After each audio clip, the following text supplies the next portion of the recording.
Good morning, good afternoon, or good evening, everybody. Hello, and welcome back to Perfection Randomized, the first evening stream that I've done in quite some time. My schedule, as of late, has been mostly lining up to do the earlier streams in the day, but I don't mind hitting up the evening crowd every once in a while. How y'all doing? Hello, Gray. Hello, Laney. Hello, Bex, Woolly Socks, Karita Hearts, Lily, Sarah Yams, Purple, Benny Dreamly, Miss Palindrome, Jezzy B, Switch Glitch. Good to see everybody in here. Enjoying the evening vibes today. It's a nice vibe. For me, it is a little bit stormy outside. There's been some thunder and lightning, very, very frightening. So, if I disappear all of a sudden out of nowhere in the middle of the stream, you'll know why. My power will have gone out. I don't anticipate that happening, but I mean, you never know with storms and stuff, right? So we shall see. Bobby is interesting. Been a while since you were able to catch a stream. I'm glad to see you again. Welcome on in. Lisa, hello. It was a little stormy there earlier today. Anyone get up to anything exciting over the weekend, by the way? It's been a long weekend for some people anyway. It was a long weekend here. Gray, thank you for being a member for 15 months. What the heck? Oh my gosh, that's like a year and a quarter. That's crazy. I greatly appreciate the support. Thank you so much. Good to see you. Thunder all day yesterday for you. Opening about 200 geodes on Stardew. I assume you're looking for something specific, Xavier. Best of luck to you. Had a thunderstorm yesterday. Maybe it's just a big storm working its way across everywhere. Groomed your cats. That's always a fun weekend task. Well, you survived to the other end, Ink Mousy, so it can't have been too terrible, I hope. Hopefully you don't have too many battle scars.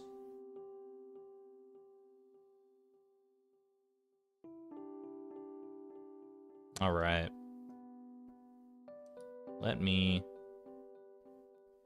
been continuing the ever-present struggle to find a good audio balance. The music sounds a little quiet on my end right now. What if I crank it up just a skosh? Just the skoshest of skoshes? Right about there.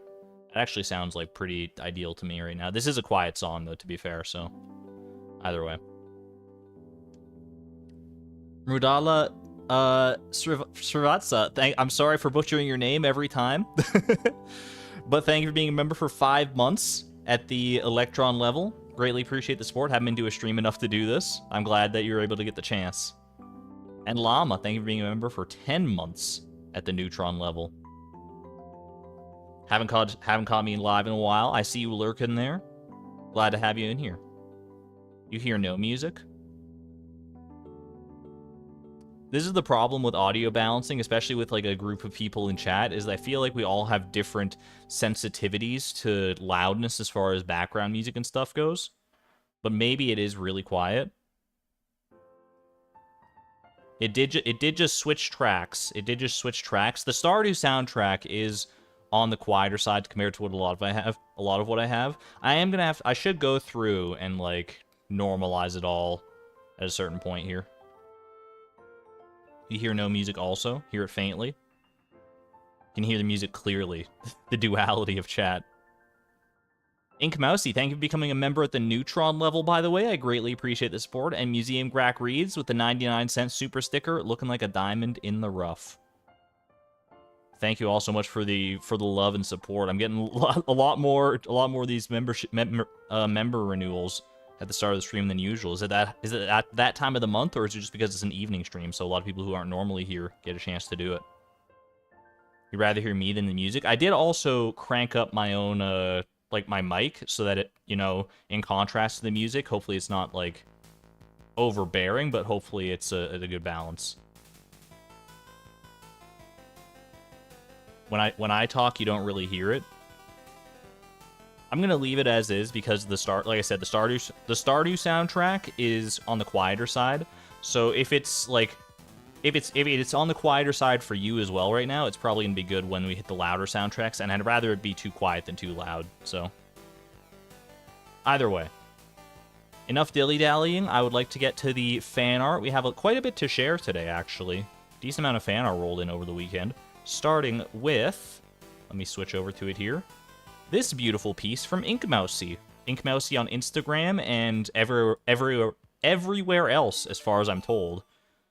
I don't think I capitalized your username appropriately, but this is a, this is a fantastic rendition of Beatrix. This is so good. I just love this moment of, you know, like, a picture's worth 1,000 words, and this is worth, like, 10,000 at least. This is... I don't even need to delve into all the little details. It's so well done. It encapsulates the geode grind for the banana saplings so perfectly. I can't even. It's... it's so well done, right? Worth 1 billion words at the very least. That might even be 1 trillion words. Very, very well done. Thank you, Inkmousy. Very, very good stuff. I love to see it. Next up, we got, of course, Space Zest by Benny Dreamly. Benny, I don't know if you're in chat as well. I think I saw you earlier, actually. Little Space Zest. This is a great, like, 80s band album cover. It's like, it encapsulates the vibe so well. It's so cute. I love it. You got Iota, you got Pi right there. It's very cute. I love this. Beatrix looking up to the stars, which is a very natural fit for a little Space Zest. They did the thing you wanted, Miss Palindrome. I had word on the street was that this was a request.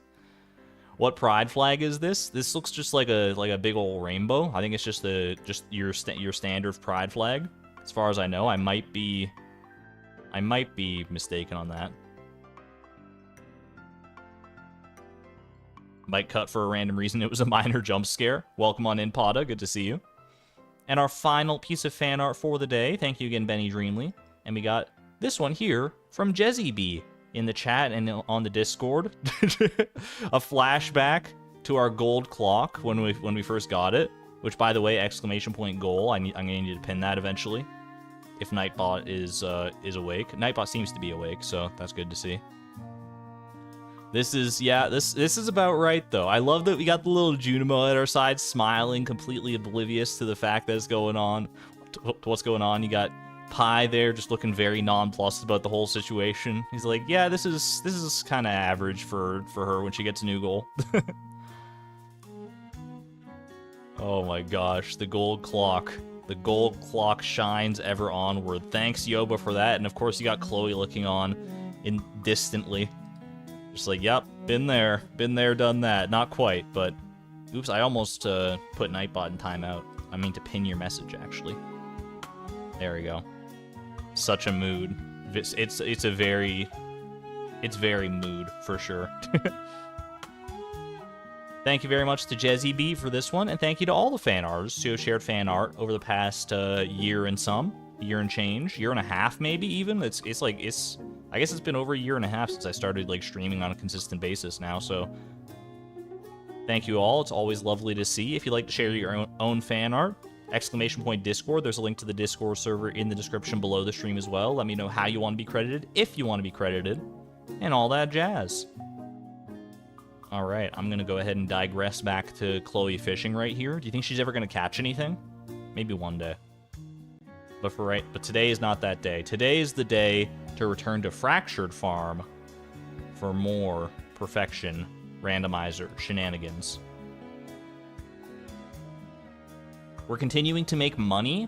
I mean, that's based on the goal of the gold clock. There's really nothing more to do than make money, so we're just diversifying as much as possible to try and make money.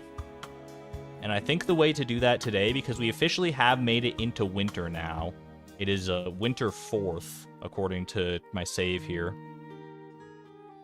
Did I work up a forecast? It's the money that's coming in is so ever-changing that it's hard to know exactly when it's gonna hit. I don't think we've hit a normalized equilibrium for money yet, so I'm hoping, you know, it won't take too many more streams, but realistically, we are about, let me see. Hold on, I gotta get you guys in here. Gotta get you in so you can see as well. Let me set that up. Boom. Welcome. We have arrived. We have landed in Stardew Valley. And this is, so we're about, you know, little less than like a third of the way there. We're almost at $3 million. So we're, you know, I mean, we're 29.6% of the way there, I guess is the easiest way to say that. Gold clock. Over 2 years of animal hay, if they never eat outside. They will eat outside on occasion, but not during the winter, obviously.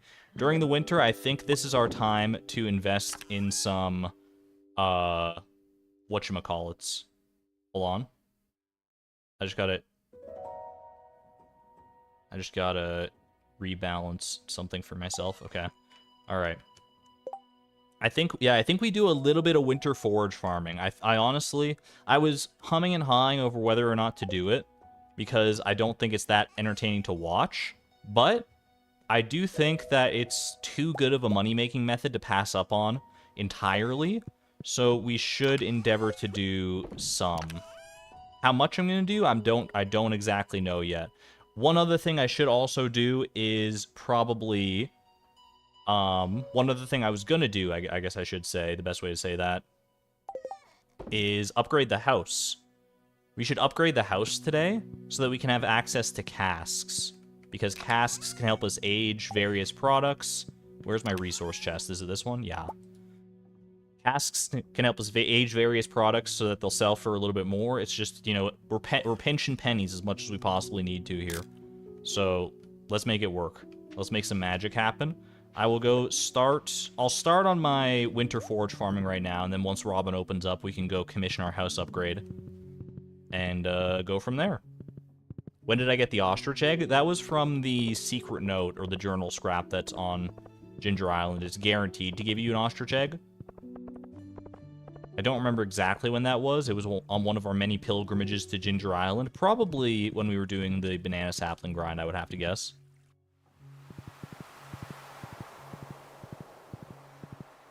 Alright. I'm going to go ahead and park. I want... Iota, I'm going to park you on the dock, I guess. That's the best place to have you out of the way. Have I had Iota around before for winter forage farming? It doesn't feel like it, because I feel like I've never had to park a horse anywhere, but here we are now. Alright, this is where I like to start. I haven't yet learned the actual, like, appropriate way to farm winter forage, so I'm still just going to keep on doing it my way, because it works for me. And you can't teach this old dog new tricks. It's relatively easy from what I've been told, but I've just not taken the time to actually learn the right way to do this, because there is a faster way to do this that gets you more winter forage more quickly. But the exact, you know, logistics of how to do it elude me, unfortunately. 2...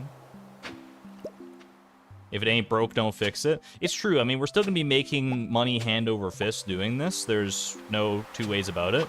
No matter how you do winter forage farming, as long as you can do it somewhat consistently, you're going to be making tens of thousands of dollars a day if you do it until, like, you hit the end of the beach, basically. All right, and then we pivot down to here. Robin is open now, so I'm going to go ahead and finish this line, and then we'll go do that house upgrade just so I don't forget. Maybe I'll stop missing tiles, too, when I come back. Oh, I should have brought some food for energy as well, now that I think about it. Because I don't really want to dip into my common mushrooms or anything else, or the winter forage itself, I guess, would be the other option. Or I could just start eating starfruit, I guess. Horse? Iota is having a great time on the dock by herself. I'm not in the business of disturbing her.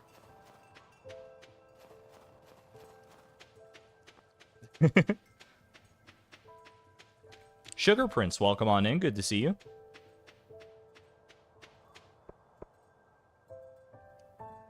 The fact that Timbeeb has fewer pets than Pi is so messed up. It's just the way it worked. I didn't introduce the pet commands until we got Pi, so Pi was the one that's been on the forefront of people's minds, but Timbeeb will catch up later on. Don't worry about it. Timbeeb had a late start, exactly. All right. $50,000 and 150 pieces of hardwood. It's a great investment as far as I'm concerned. We're gonna have to do it eventually for the cask recipe anyway, so why not get it out of the way now? We're not gonna be able to craft our own casks just yet, but eventually we'll get there. We will get there. Pi is also shorter and easier to remember how to spell. That's honestly very true. Yeah, to type !pi is easier than typing !timbeeb. But what else am I gonna do? Make it !dog? I'm not gonna disparage Timbeeb like that. Timbeeb, my beloved. Alright. Let's grab some salads for the road. Because I think I still have... Don't I have salads? Yeah, I do have salads. Okay. Pop one of these in there as well. Look, we have enough goat cheese to fill all of our casks now if we want to go that way. Which I think is actually why we saved all the goat cheese instead of selling it last time. So that's gonna be very nice once we get to that point.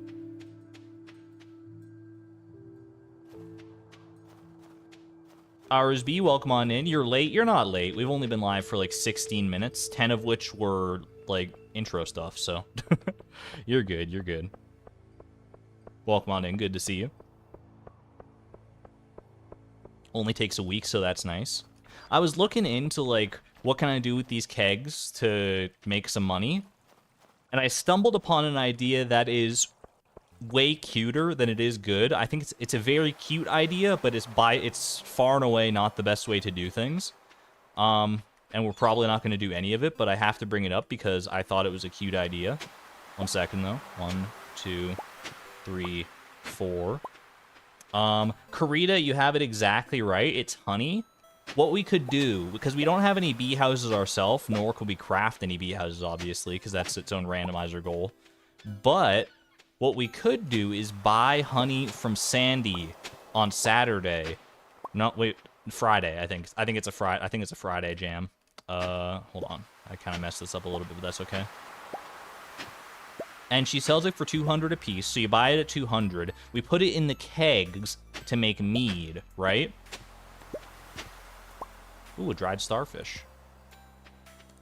Then you put that mead in the casks, and when you sell the iridium quality mead, it sells for 400. So you're making a 200 gold profit per mead that you cask, which is not worth it at all, given the amount of time that it takes. But it is a thing you can do. It is a thing you can do to make money. Huge profits, baby. This guy didn't want to put starfruit in a cask when it was 4,500 each, but he wants to go to Sandy to buy honey. Look, I'm not saying it's a good idea. That's what I prefaced the entire conjecture with, but you can't deny it's a cute idea. It's like you're like flipping items on the Grand Exchange in old school RuneScape. You buy them at a low and you sell them at a high, or you like transform them in some way to then sell them for even more like mega profits. Is definitely an idea. That's basically where I landed with it. I was like, once I started looking into the math of it, I was like, oh, this sucks. That would actually like, that's actually like the worst way to use my kegs probably. To use my kegs and my casks, honestly, but it is a way you can use them, and that's the beauty of Stardew Valley, is that you can play the game however you dang well please.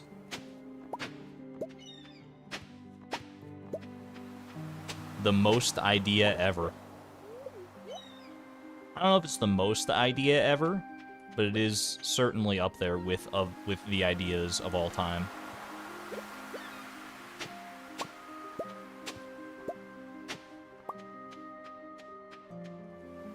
Kills me that I don't pick up the Nautilus shell. I literally can't, unfortunately, because it gives foraging experience. It bothers me too, especially the fact that it's like right in the way of my pattern. But I actually just can't because it would throw off our foraging XP.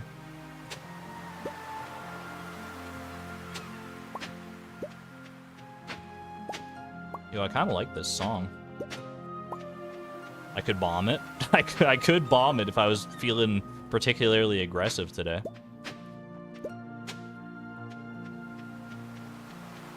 Argon is used to torture. Is it torture if you enjoy it?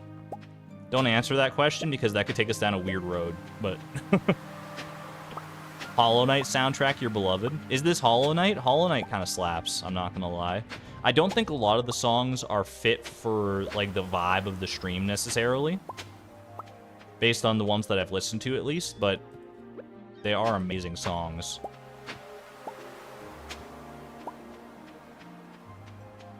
You didn't know I couldn't get XP? Yeah, I mean, I can get XP, I'm just not allowed to level up, because leveling up is a goal that we can get in the randomizer, that we're not allowed to do it until we get that goal. And so the less XP I can get, the better, because, obviously, I want to use that XP in productive ways if I'm going to use it at all. This is the main theme of Hollow Knight. Is this the song just called Hollow Knight? Is this the Hollow Knight song? Oh, I kind of messed this up too. I was supposed to like stop one short and go one down, but that's okay. It technically works out to the same amount of Winter Forge regardless, so it's not that big of a deal. Just kind of messes with my brain. Zipporah, welcome on in. Good to see you. A little boop and a little boop.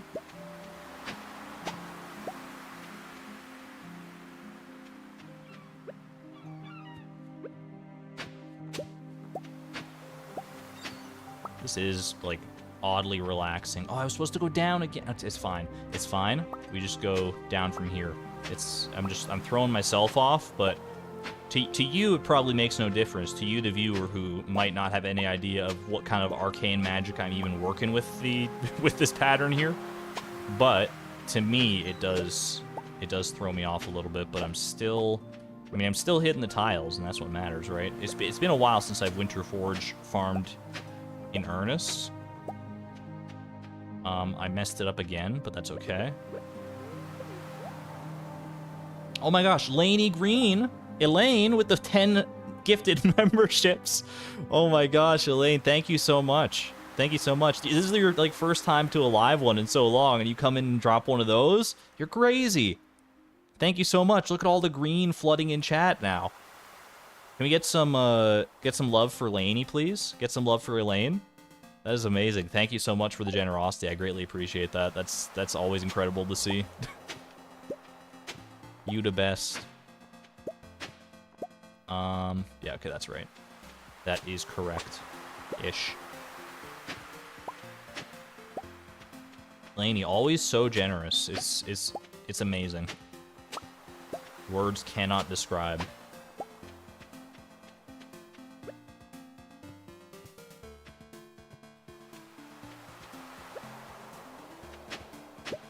Yo, look at all like everyone's got a green name now. Like, oh, well, not everyone. A lot of people have green names now. Don't feel left out if you don't have a green name.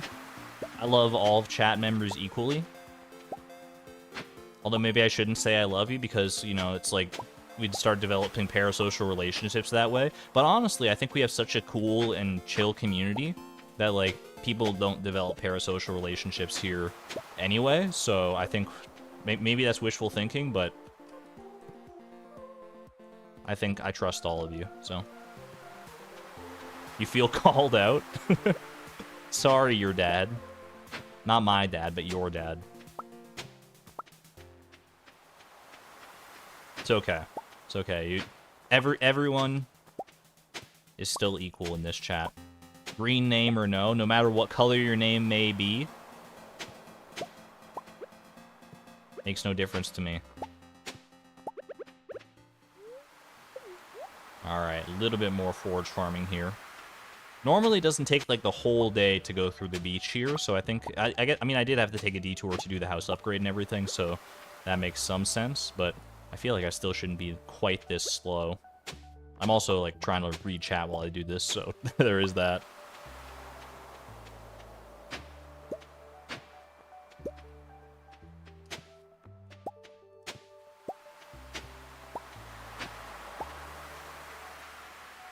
You had 7th grade orientation today?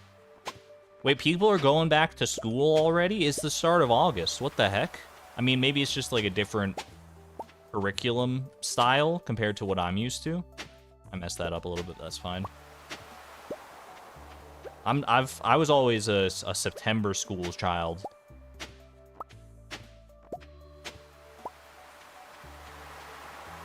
You have school tomorrow? So wait, is orientation, that's like, because when I think of like orientation, it's very different, like a 7th grade orientation is very different to like a college orientation. Like a college orientation, it's not necessarily like you're about to start your semester, it's like you go in like way ahead of time kind of thing. And you get oriented with the campus and all that stuff. But like 7th grade orientation, that's like that's like your first day of school.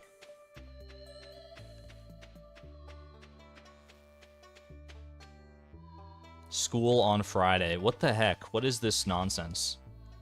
I mean, I assume that if you are going back to school in August, that you got out of school in like May instead of June like I did.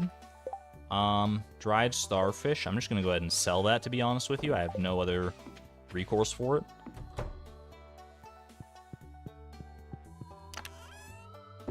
Alright, pop these away in here. Make sure I continue on my cheese press and starfruit jelly grind. They're very important to me. And let's continue onward. Good night, Pie. I also got to remember to continue checking the greenhouse every 3rd day. Not today, but tomorrow. You start school on the 24th. Late May is when you get out. Yeah, like for me, the last day of school would be like June 26th, or something to that effect, like end of June kind of thing. June 26th is always the number that sticks out of my brain, but I think it's because I had a friend whose birthday was on June 26th. Maybe not because we specifically got off on that day. Either way, it was always end of June, and then we started at start of September. I guess it's just, you know, you shift the window by a month. It's the same difference, more or less. Alright, let's go. I'm gonna need to go pick up more goat milk, actually. I'm officially out of large goat milk for my cheese press. So, well, let's grab Iota. It'll be quicker getting down that way, no matter what. You go to a charter school? What's a charter school? Is a charter school and a boarding school the same thing? Or are they different entities? I have no idea. I hear the term charter school from time to time, and I'm just oblivious to what it means. It's not the same thing. All right, iridium goat milk is worth it. I think I looked into this. This is worth it to turn into cheese if we age the cheese. So I think we'll take that. Large goat milk, and we don't have any goats in the other barn, right? No. What's a charter school, then? I think a charter is similar to a private school, but boarding means the students live there. Yeah, boarding school is like students, at least in my head, boarding school is where students like move in and they like live their entire year in the like at the school on campus somewhere. Whereas like a private school is I mean, it's right in the name. Reading the card explains the card. Boarding school is Hogwarts. True.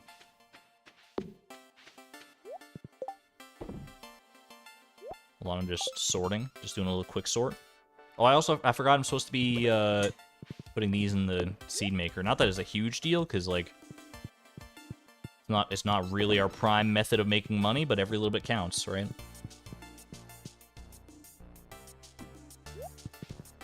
Charter is apparently not private.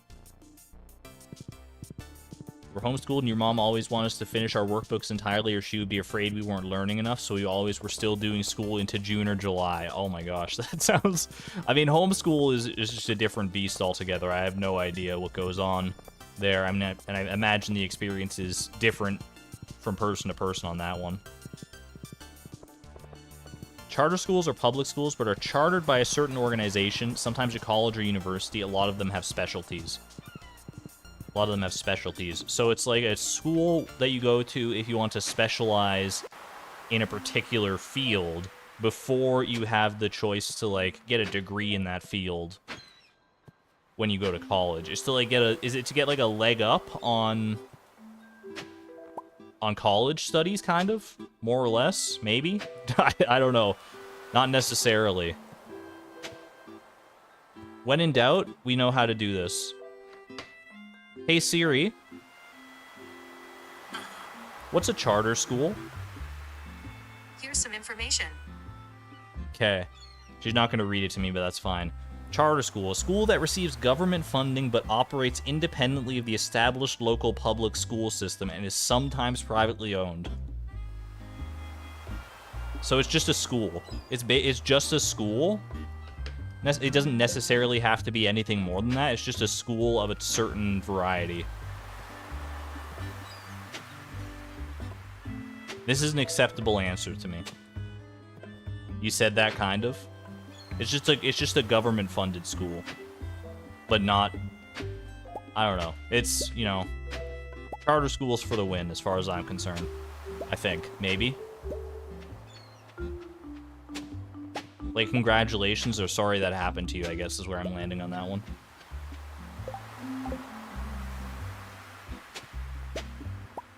Not limited to school district boundaries.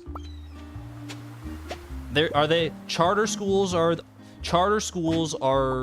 to regular schools as indie developers are to AAA developers. Let's do like an analog. Does that work? Does that make sense? Charter school is an indie school?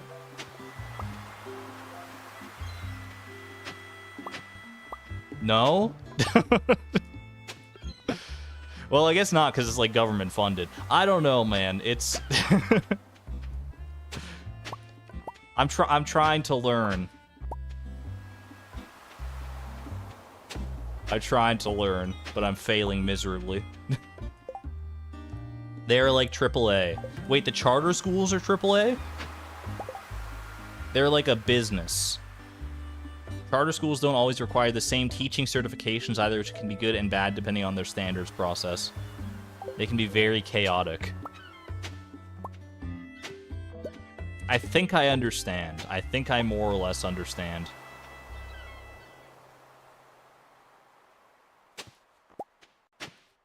It would be like... So it's like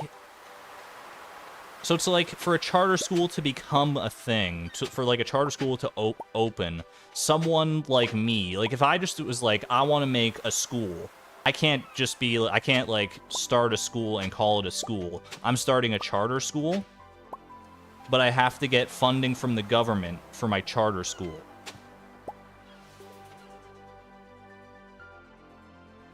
Yo, is Leap in here?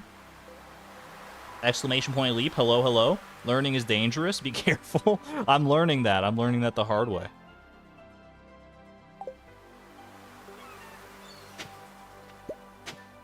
Okay. Go up to here, and then we do a little of this. Yeah. Winter foraging is just like riding a bike. Once you do it once, or once you do it like a decent amount of time, no matter how long passes between your instances of doing it, you're never going to forget it again. The muscle memory is just there. It's not always consistent, but it is there. Down here. Yeah. Okay.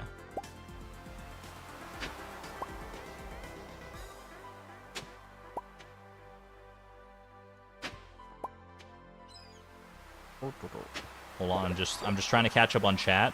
That's why I'm kind of doing this stutter step. You got an Yo, Leap, you have an ear infection? Oh, that honestly sounds horrible. I don't think I've ever had an ear infection. Think being the operative term. But it seems like one of those things that would just be like absolutely so frustrating. Like anytime I have a problem with my ear where like there's like that pressure differential and I have to like try and like I plug my nose and like try and blow like air out of my ears or whatever to try and clear up my ears. That's bad enough on its own because I can't ever like do that consistently. Any ear problems are just, they're so annoying. That's the thing, is a lot of times ear problems are more annoying than they are like deleterious necessarily. Not to say that you can't have some really nasty ear problems, I'm sure you can, but all mine are just kind of like inconveniences. All the ones I've ever experienced. As opposed to being outright malicious. Am I a jar of gas with limbs? Next question, please. I'm not answering that. I'm gonna pull a Ludwig and drink some hot sauce instead of answering that one.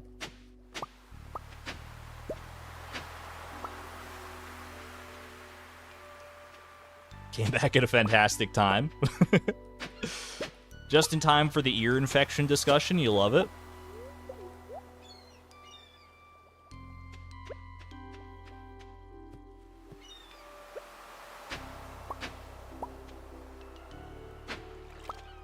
You've never gotten an infection, a broken bone, been stung, or gotten a girlfriend. One of these things is not like the other. Dice. I hope that I hope that 3 of those 4 things continue to be true. I mean, if you want a girlfriend, I guess, would be the ultimate question there.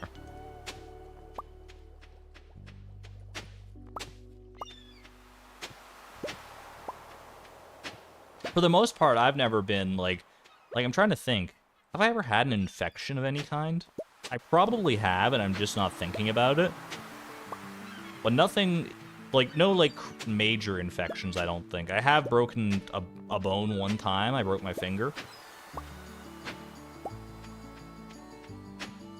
Other than that, my health has been pretty good. I'm very lucky for that. Have you never been sick? Look, I guess that's a valid point. An infection, like when I think of an infection, I think of like an infected wound. Which, let's not think about infected wounds. Actually, why am I having this conversation right now? I have been sick, so you know there is that. I have been sick myriad times. So I got these cool earrings. Heck yeah, tell us about the earrings, Miss Palindrome.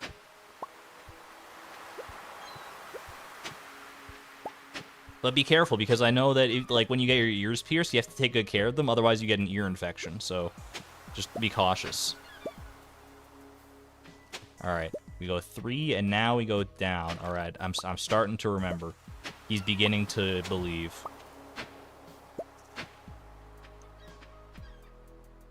Let's all go look up pictures of gangrene. No, and thank you. Gangrene is a cool name for a, like an infection, though. It's like, where does that even come from? Is that someone's name, or is it something else? Like, part of me believes that could only be someone's name, but it could be just a word I've never heard of. Ghost earrings? Ooh, spooky. Spooky and cute, I love it. And you can combine spooky and cute. That's probably my favorite blend of genres of all time, which is why I'm looking so forward to Haunted Chocolatier. Spooky plus cute plus Stardew is like, you know, I might never play another game again. Spoopy, exactly. Spoopy hits the spot.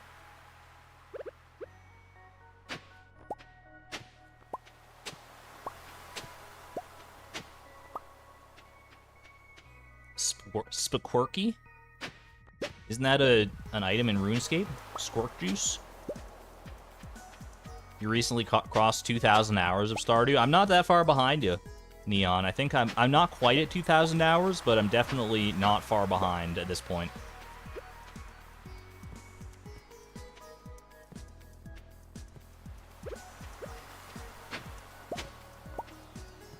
Oop. Probus equals spooky plus cute plus Stardew. You're not wrong. Is that why so many people love Krobus? He's just the perfect blend of all these things. He's spooky, he's cute, and he's Stardew.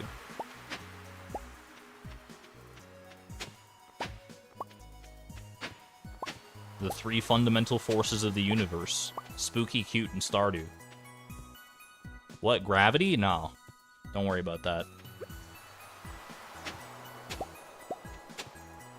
Gravity, electromagnetism? Nah, I'm here for the spooky force.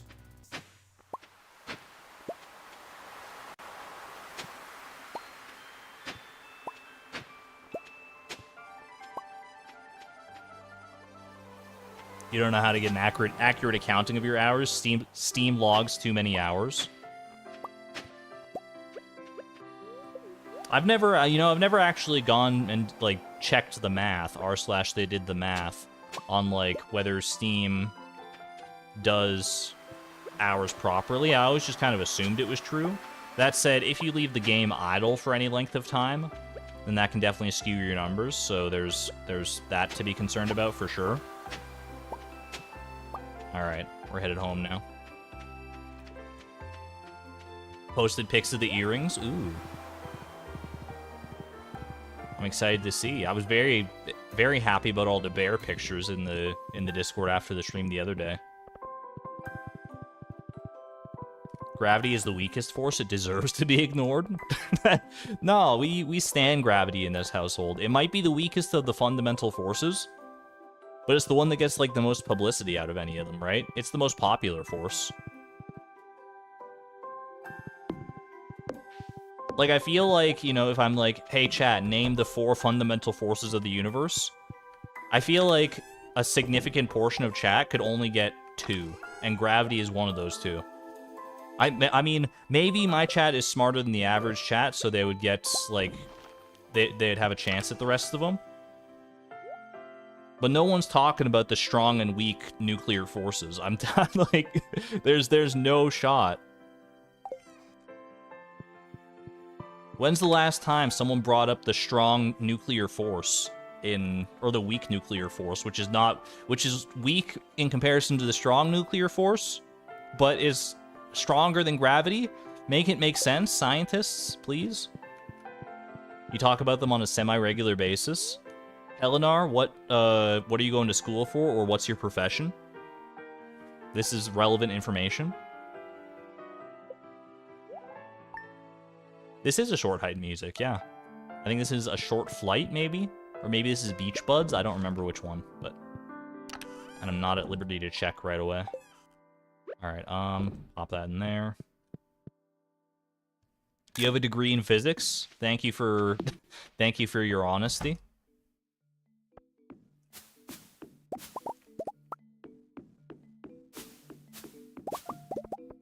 What's my opinion on bagpipes?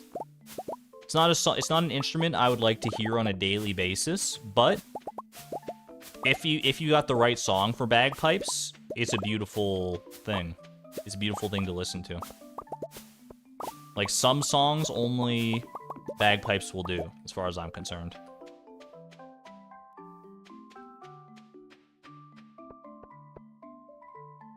This is so cute, the little Chloe laughing emoji. I don't see it as often as I would like to. I do like the little Chloe laughing emoji. She's very cute. But that's okay. You heard the sound of silence played on bagpipes and it was life-changing? That strikes me as a life-changing experience, for sure. It seems like an extremely... That would be a good song if the person playing the bagpipes is good at playing the bagpipes. Like, that's another thing about bagpipes. They've got to be one of the hardest instruments to learn, I would imagine. Like, I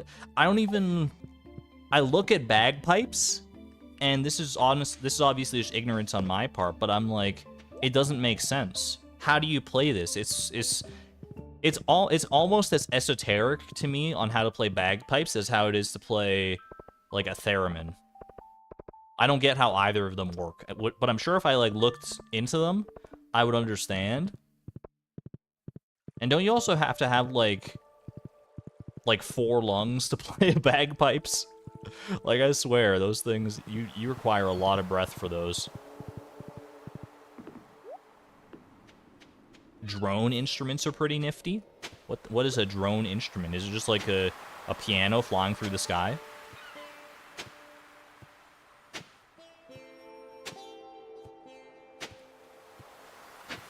You want to play a theremin so bad, they seem so cool. How actually does a theremin work?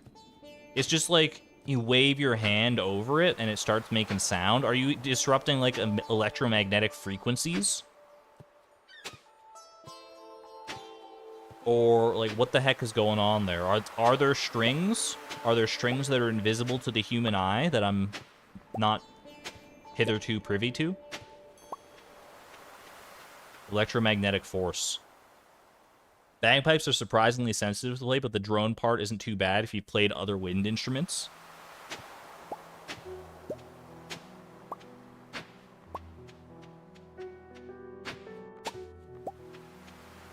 I did play a tuba, which is not a wind instrument, but it did require some hefty breaths for some of it.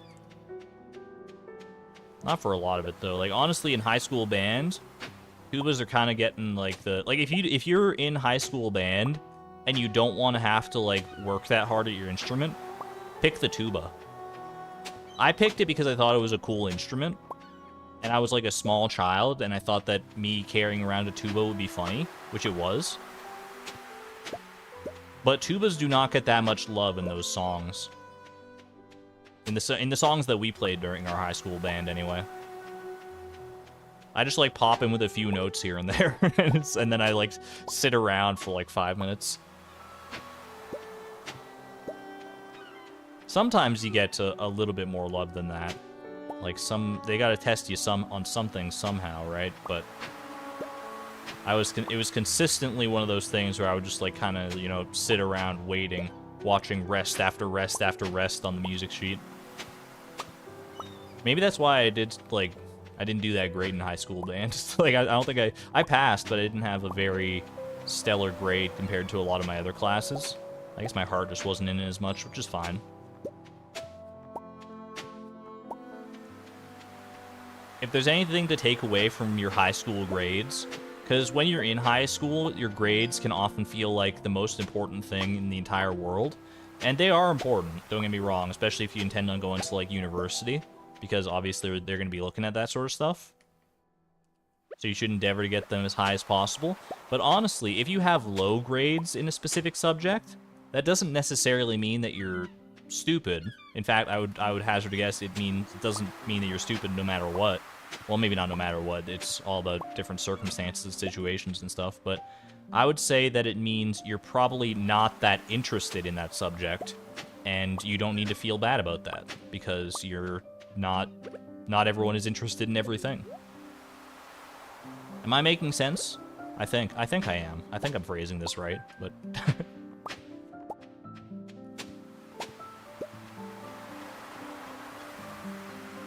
2, 3. Wait, no, I don't have to do that. I can just do this. Let me do 3 of those, and then we're gonna go down 1. But I gotta go down 1, like, because this would have been here. Oh, no, wait, I think I messed up. That's okay. I think I'm just, like, 1 behind now. Okay, yeah, we're good. We're caught up. You thought band attendance was based on grades? I don't know. Band in my school just worked like any other class, basically. Like, we just had band class. There was band practice that I had to come to school, like, extremely early for. Like, most of the time, school would start at, like, I don't know, 8:30, something like that. I don't remember the exact time. I feel like 8:30 sounds right to me. Maybe like 8:30. For band practice, you had to be there at like 6:30 or 6 most of the time. It was like always... It was just dark out every single time. That's the one thing I remember about going to band practice early in the morning, is it just being so dark every single time, no matter, like, what time of year. It was just consistently dark and dreary. Once upon a midnight dreary, even.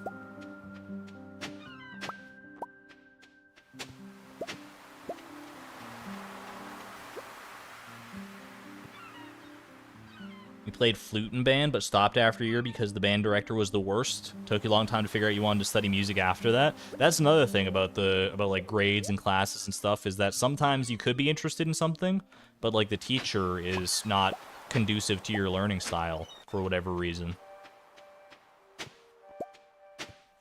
Which definitely sucks, because then the onus is not even on you. It's like you came prepared to play ball, and the teacher just wouldn't throw you the pitches that you needed. And then you got 3 strikes, and the crowd laughed at you, and you never played ball again. And it's the saddest story of all time. Until maybe like years in the future when you tried it one more time and you discovered, oh wait, actually, I can make the major leagues here. Why am I using a baseball metaphor when I don't even know anything about baseball? Because it was strangely fitting.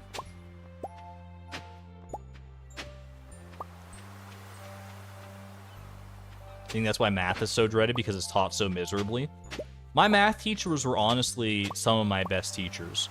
I'm not going to say I never had a bad teacher. Some teachers were definitely better than others. But, like, I feel pretty lucky to have had most of the teachers that I did. All my teachers, in one way or another, were, like, interested in having their students learn. Which I think is, you know, the biggest thing you could hope for in a teacher, is that they actually, like, want you to learn and succeed in the class rather than just, like, get through the day, get home, and go play Overwatch or something. Alright, careful here. I'm running a little low on energy.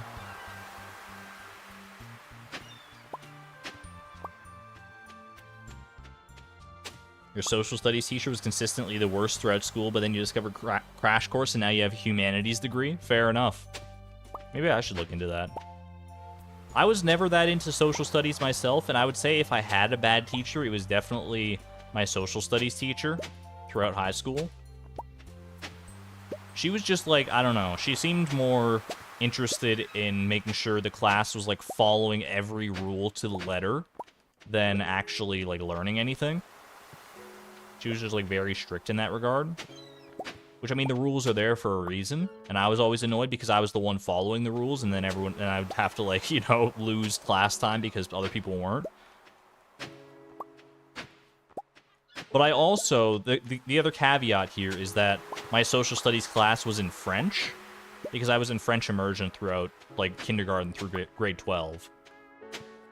So learning social studies is, you know, it can be a tough subject on its own regardless. When you're learning it in a non-native language, even if it's a language I've been learning for, like, most of my life up to that point, it's still, there's still a higher barrier to entry than otherwise, right?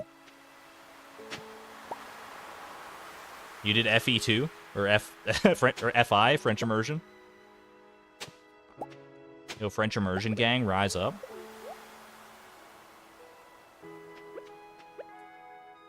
I'm glad to have gone through French immersion for sure. I don't use French nearly as much as I did throughout school, obviously. I'm not usually in a position to use it. And I would definitely say I'm not really fluent in it anymore. I think there was a point where I was mostly fluent in French. And I can still, like, get by quite well, I think. Especially compared to, you know, your average Canadian. Not your average, like, Quebec citizen, but obviously. You're in school to become a French immersion teacher? Going full circle? Kitty Burger, I respect it. Some of my favorite teachers throughout school were my French teachers, so I wish you all the best. And I mean, you're here right now. You're part of this community. I think you got nothing to worry about going forward. I think you're going to be a great teacher.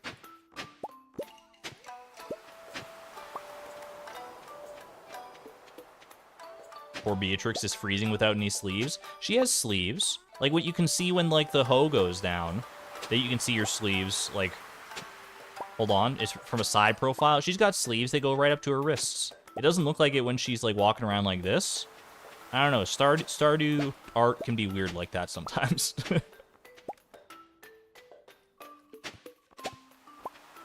She's got, like, Schrodinger's sleeves. Sometimes they're only there when you're looking for them.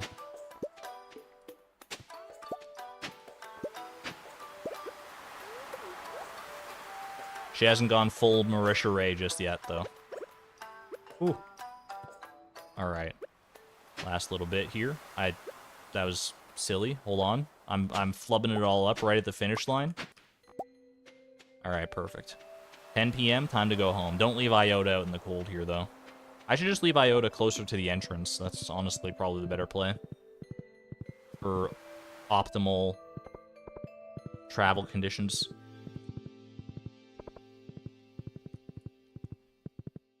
Greetings, fellow critter. I can't just slip a Marisha Ray reference in there without people catching on to it, you know? I figured there were probably some Critical Role fans hanging out in here. I see you. I've seen you around. The stars are so relaxing. It's probably one of my favorite things about the dynamic reflections mod. Maybe my favorite thing is just the reflection of the stars in the water.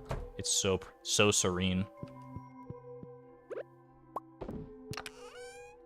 Alright, pop that away. Pop those in there. Decent amount of winter forage so far. It's only going up from here.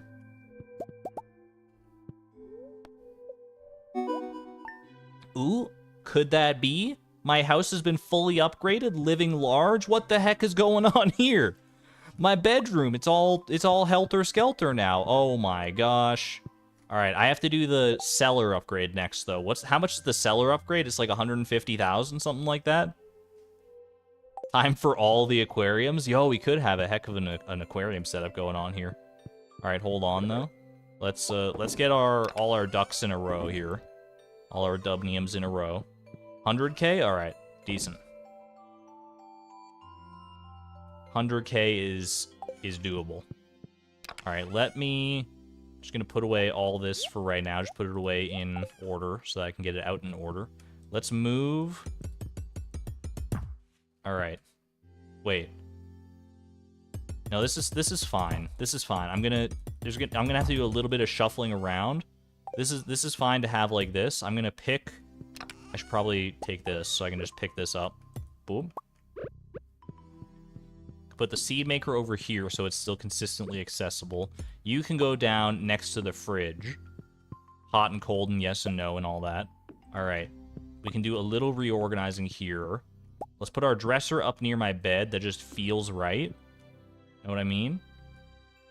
More aquarium room for sure. In fact, you can like move in here right now. Hang out right there. You know what? Hang out down here. Sure, that works. We can do more aquarium stuff later. All right. Large bear. Hold on. I'm gonna move these elsewhere. Also, I have a whole upstairs place to worry about. Oh my gosh. Upgrading the house is not separate goals. Upgrading the house is not separate goals.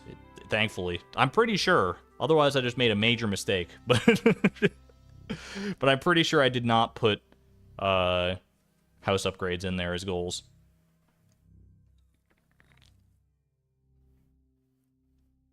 I'm like 90%, 99% sure. All right, move this. Grab the Joja Cola. Pop this out of here. All right, Joja Cola machine. What the heck? How'd you end up here? The teleporting homie. Get some homies in chat. I can add those extra rooms, remove the dividers if I want, and get the whole wall/floor catalog from Pierre. If I want to go like full aesthetic build, like fully invest in my aesthetics, then that's probably the way to do it, yeah. I don't know if this is the stream to do that. Right now I'm just kind of reorganizing to make it make some semblance of sense. Alright, y'all can hang out up here. You can ride with me tonight. Get more windows from the catalog. Also true. This also true and valid. Alright, you're going up there, Mr. Bear. How many fish do I have? I have a sizable selection of fish. I could just make a bunch of aquariums for all of you. How many would I need? Like, quite a few, though. Do we need cask upgrade for renovations? I think so, yeah. I think you need... I mean, we're gonna get the cask, the cellar upgrade, before anything else anyway, so... Alright. I can remove the cribs and stuff, but I want children one day. Alright, aquariums. We got deluxe fish tank, large fish tank. Probably a little deluxe fish tank. Yeah, just get a few deluxe fish tanks real quick. I'll pop one of you up here, right in the corner there. Ooh, you love it. It fits in so cleanly and nicely. Alright. Do a little... This is gonna be a little avant-garde fish selection. I guess I don't need this small fish tank anymore, but it's kind of a vibe, honestly. Put the rare crows in the children's beds. I kind of like that. I'll at least put you in the children's bed. Yo, they could be like side by side, little sleeping buddies. Why do we put Ollie in a washing machine? It's not a washing machine. It's a distinguished place of honor amongst... You know what? I kind of want to leave Homie here, though. I kind of like having Homie there, right there. Large futon bear. You can take up a nice spot in our children's bed up here, though. Look at that. So cute. Maggie, welcome on in. It does look like a washing machine. It's not a washing machine, I swear. Wally... Wait, Wally? Ollie is not our laundry. That's disrespectful. Why does this song slap so hard, by the way? Does anyone have an answer? What is this? Boat buds from a short hike. I could have guessed. I could have guessed it was a short hike. It's so good. Alright. Another deluxe aquarium. Where's the staircase is going to be somewhere down here. Is it like right in the middle so I can't put it on either side? I don't know. I'll put it here for right now. And then let's do a little bit of fish organization. As much as I can here. I don't know if I necessarily even need most of these fish, but we're going to keep them.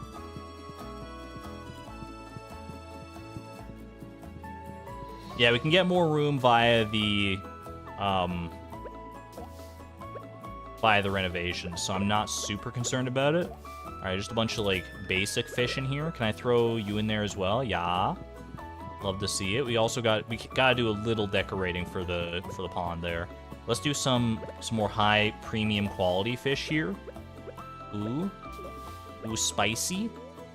Eat the sandfish. I don't think I will. That sandfish sits on the bottom. Look at him chugging along. All right, sunfish. Nice premium quality sunfish. They got a good color coordination going on right there, actually. Cannot hold any more items of this type. That's okay. I can remove the crib at Robin's. Good to know. That's good intel. Alright, I do want to move this chest as a whole. Alright, you get out of here. Eel row. That belongs in a museum. Hold on, let me just do a quick shuffle here. Quick tuna shuffle. I can tune a fish, but I can't tune a ball. What? Alright. Boom. Boom. It's easier to do it this way, I promise. Okay, put away... I'm gonna put away the rest of the fish, honestly. I know we have a tuna that has nowhere to call home. But that's alright. How many aquariums do I want? Yes. All the aquariums. All of them, please. Alright, let's grab some seaweed. Throw a little seaweed in here. Can I add more items of this type? Can I shuffle it? I want to shuffle the seaweed. I want it to look better. I don't want it to be like a one-sided seaweed affair like that. It can look better, I promise you. Aren't there different seaweed configurations? Maybe not. Alright, that's fair then. I want the aquarium mod. I want all the fish mods. Pick it up. Oh, that is good. That's good intel right there. No, that's not it. That's pretty good. Poor Ollie. Ollie is living his best life, as far as I'm concerned. Ollie is loving life right now. He has a great home with us, for now. It has not escaped my thought processes that we will eventually release Ollie back into the wild, but I'm happy to keep him with us for a while longer. Alright. I should go hit up Robin real quick, because I think she's open on Sunday. I think she's in. Robin's more consistently in than Marnie is. That much I know for sure. So let's go, and it's not a festival day either, so we're good there. What the heck? What is that? What is that debris? That's so cursed. Just random debris right at like the entrance to that path.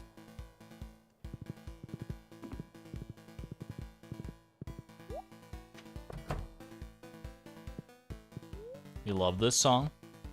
Prairie King hits different for sure. Alright, upgrade house please. 100,000 gold. Money well spent. It's an investment in our future. 100,000 gold for 33 casks. Is it worth it?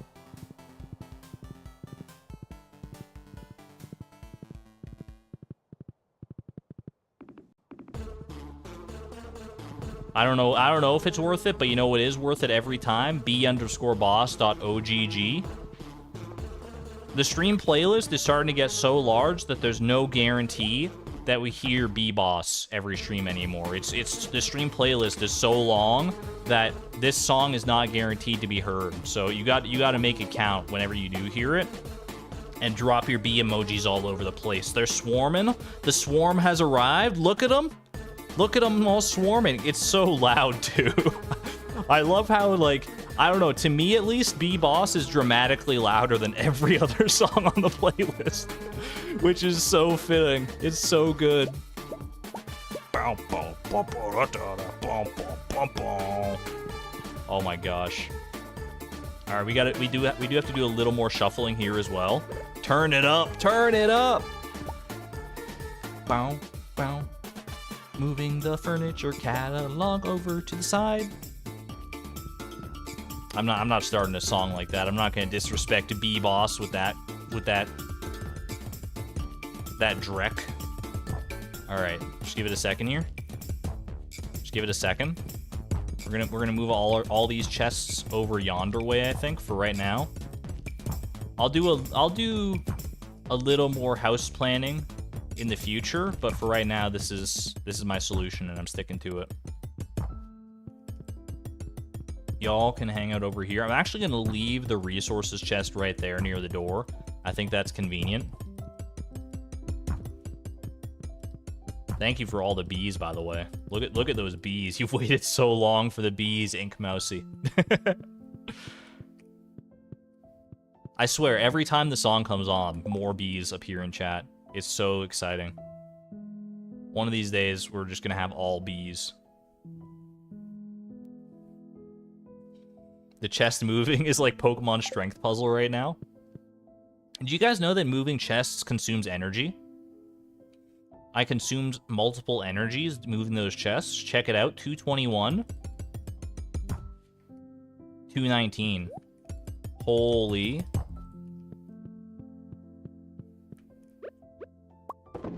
Yeah, you did know that already? Alright, never mind. But like, why? I mean, I guess it is pretty... If you've ever moved furniture, I guess you know why it consumes energy. That makes a lot of sense, honestly. Can you move fridges that way? Wait, I did move this fridge that way, so yes, the answer is yes. 2 whole energies. Alright. We don't really have time to go winter foraging today, so let's just take our licks here and go to bed. I think it was a productive day, getting things set up nicely, somewhat aesthetically anyway. More aesthetic than I am wont to be a lot of the time. Are we good? I think we're good.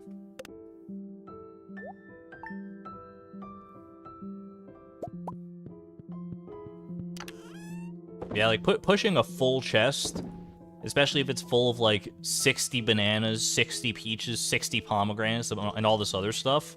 41 wheels of cheese. I think that would take a lot out of me. Personally, I think that would take more than 2 energy out of me. What's a task that takes 2 energy in real life? Assuming you have, like, roughly the same amount of energy as a Stardew character. Right now, I have 270, but obviously that can go higher. What's what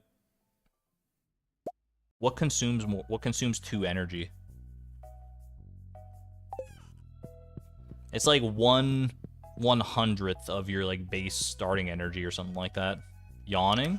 I don't think that takes up that much energy. Depends on the skill level, true. Making a cup of tea. Climbing like 3 flights of stairs. Honestly, like, yeah, that sounds about right. I think you hit the nail on the head with that one. Alright, what am I looking for? Nothing right now. I'm just meandering because I'm at a loss. Alright, let's go pick up some mushrooms and make our way to the forage. Making my way downtown. Tying your shoe.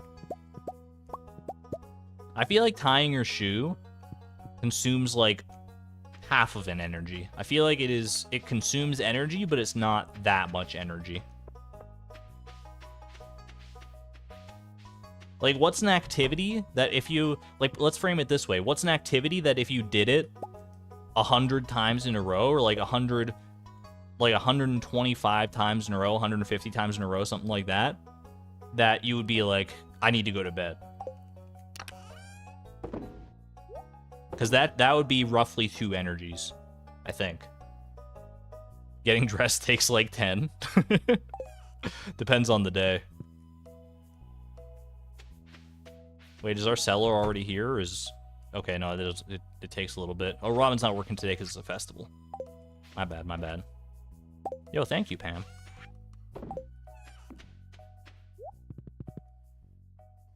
Getting out of your chair. I mean, if you got up and down out of your chair 150 times in a row, that would be a nice little workout. Walking 300 meters.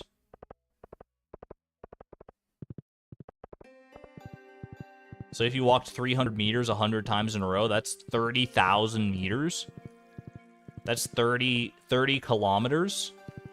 That would be an exhausting day. That would be an exhausting day. You know what?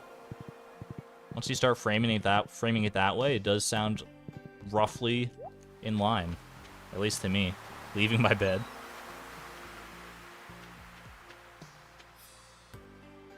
Alright, let's get this show on the road again, shall we?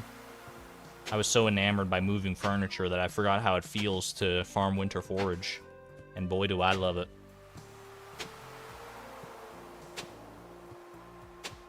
$30 times 100 is not 30,000. 300 times 100 is 30,000, though. Right? You misheard? No worries. No worries. I do sometimes misplace my zeros.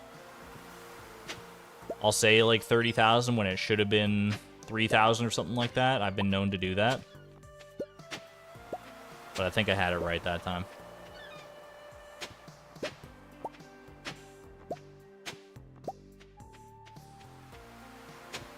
Your cousin participated in a 3-day, 100-mile run. He made it 81 miles.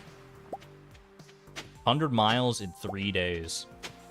Sounds like a lot of miles. I don't really know. I don't have a frame of reference for what a mile is, though. I work only in kilometers. Can you convert that one to kilometers for me, please and thank you? I want to say 1 mile is like 1.2 kilometers, or is it the other way around? Maybe one kilometer is 1.2 miles. 1 mile is 1.6 kilometers, so it's even more of a disparity than I thought it was. Am I going to the ice festival? Probably not, no, because we've been to the ice festival, we've been there, done that, and we could make some money at the ice festival by winning it, but we can make significantly more by doing winter forage, so I will pass it up this time. I'll give Willie a free win at the ice festival this time. I'm feeling charitable. Or maybe Pam. Maybe Pam will win. She is one of my besties, so I'm rooting for her for sure. No cranberry pudding.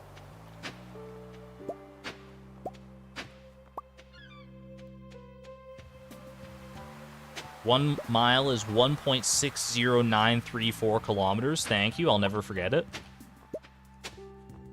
How many digits of pi can you name? For me, it's not many. I'm not about to like bust out, you know, 100 digits or more of pi for you. I think I can go, what, 3.14159.26535? I don't even know if those last two are right.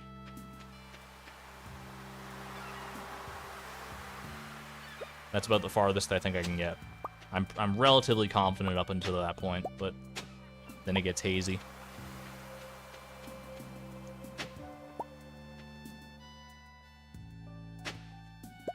Three. All right, 4, 5. Yeah, that's where we want to be though, because I misstepped here. Okay, perfect. 3.14159.2653589793238. Can I tell you something, Simber? That's impressive, number one.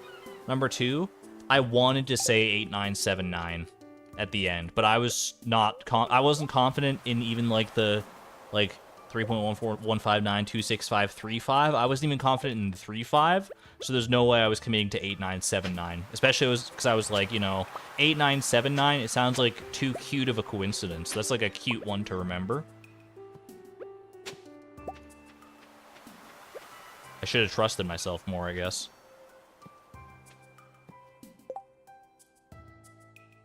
Yo, Simber's still going. 4626433. I'm losing the plot. Oh man, Simber. I think Simber has us beat.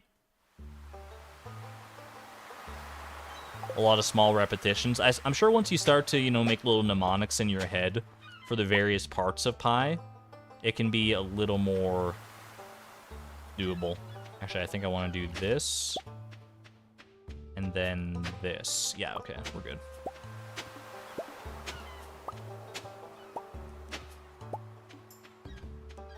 Your social security number is somewhere in pi. That is true, I think, right? Maybe? I mean, pi is infinite, as are all irrational numbers, so in theory, if you go far enough, you should be able to find any number you like. Right? Your social security number is pi? Yeah, like that should be true of any, like, not only pi, but also, like, the square root of 2. Or, like, e. And any irrational number should have that property. It's just that, the number you're looking for, depending on how long the number is, might be so deep into the number that you could never reasonably find it. If you're just looking for, like, the number, like, 4, then you're probably gonna have better luck than if you're looking for, like, your telephone number or something like that. Unless your telephone number is 4, in which case, I'm so sorry. Or also, maybe I'm jealous, because that's kind of based. Your head hurts too much for this? It's okay, let's move on to something a little more simple. How do you guys feel about numbers on the complex plane? Are you guys comfortable with, like, plotting things on the complex plane? We all learned about that one in like, 3rd grade, right?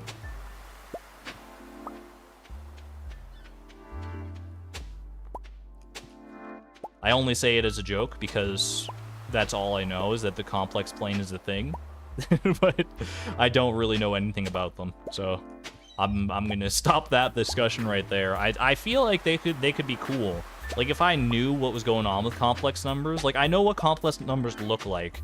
Like, a complex number is, like, it's framed, or, like, the archetypal version of it is, like, it would be, like, 3i plus 1 or something like that. Is that a complex number? It always seems to involve I, which is the square root of -1, which if you think back to, like, your, middle school math class, you're probably like, wait, how do you get a square root of a negative number? That's the thing, you don't. The square root of -1 is defined as I, because it's useful to use in certain circumstances, I think.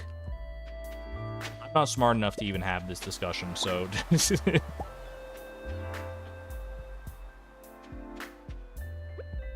Are we... Right here, right here.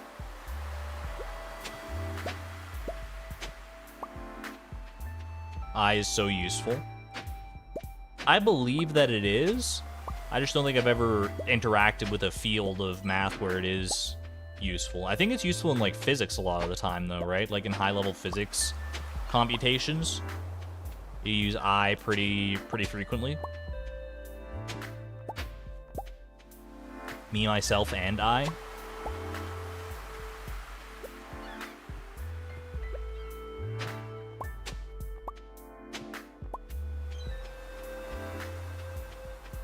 Quantum mechanics is all about I. That checks out, honestly. Quantum mechanics is so esoteric and hard to grasp for the average individual that I would be involved, wouldn't it? It's like the quantum mechanics is like the universe playing the ultimate prank on us. It's like, oh, you thought physics stopped when you figured out, like, gravitational waves and stuff? And dark matter? Oh, that's cute. Oh, that's cute. Here's two particles, 7 light years apart, that are intrinsically linked and have the same electron spin. Have fun, nerds. That's me personifying the universe right there. And doing my best to doing my best quantum mechanics impersonation, because I barely know enough about quantum mechanics to even make jokes about it. We got some smarties in chat. We got a very intelligent community around here. I think, you know, challenge runs in games, which is a lot of what I do here, obviously, kind of brings out a lot of intelligent people. Just by its very nature of it being like a complicated puzzle to solve a lot of the time. Case in point, the Super Mario 64 A button challenge, where they're trying to complete the game or get all 120 stars in as few A presses as possible. If you've ever watched, like, any videos on that, especially in recent years, you know that you need to be smart. You need, like, like university level education to understand some of what's going on in there.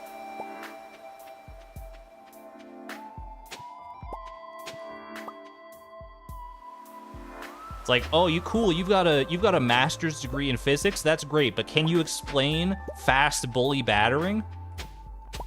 That's what I thought. Go write your thesis statement and get back to me on that one.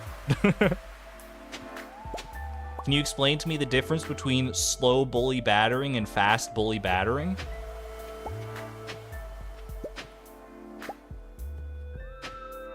All right, I'm gonna stop right there because my energy is out, and I could do a little more, but I don't want to commit a whole salad to that.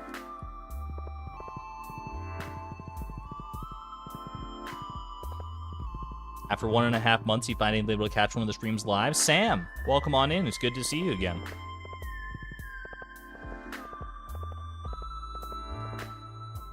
One of my goals was to befriend you earlier in the randomizer, so glad to have you here. One is slow and one is fast. All right, you're off to a great start. Can you explain why one is slow and one is fast?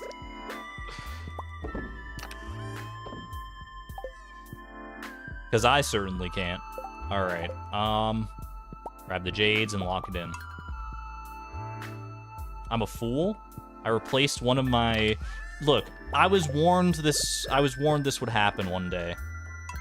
Okay, it's fine. I'm not concerned about it. I'm not concerned. I replaced one of my diamonds with a jade is what happened right there.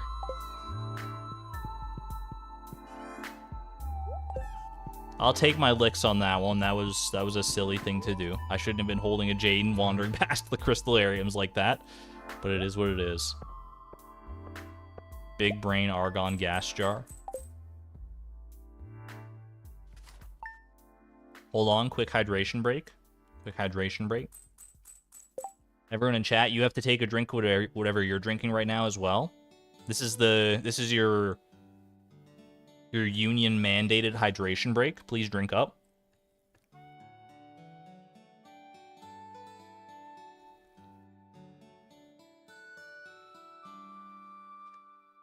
There we go. I'm well hydrated now. Chat, what did you guys drink? What you're drinking? What's your bevy of choice this fine evening or morning or whatever it might be for you? Ginger ale? I need more goat milk, and I need to go get my fruit today as well. Hard cider. Just had some water. Good old H2O. Can't go wrong with it. Big old bottle of water. Warm Capri Sun. That's a unique one for sure. Tea, no sugar or milk. Water, tea. Watermelon seltzer. Ooh. Hard watermelon seltzer or just watermelon seltzer? Chocolate milk. Chocolate milk is based, it's true. It's the best of the milks.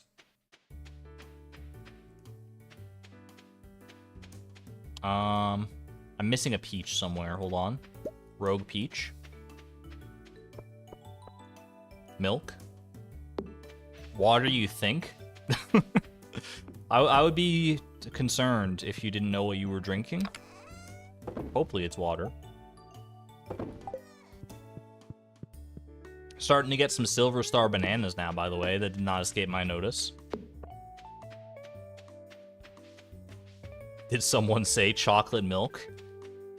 We've summoned the chocolate milk lovers, of which I'm among you.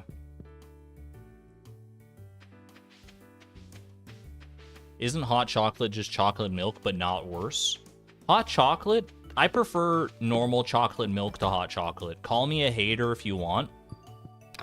But I prefer my chocolate beverages on the chilly side rather than the hot side. Don't get me wrong, I still like hot chocolate. I'm not dissing hot chocolate, but if you give me the choice between the two, I'm taking chocolate milk every time.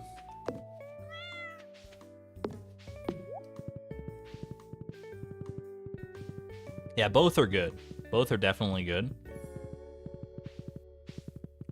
It is one of those things though where you have to like if you're drinking it with a meal or like something else or like you're eating something while you're drinking it, you have to be very particular about what you're eating. Like some things with chocolate milk just do not mesh well, you know what I mean? Meh, to you too.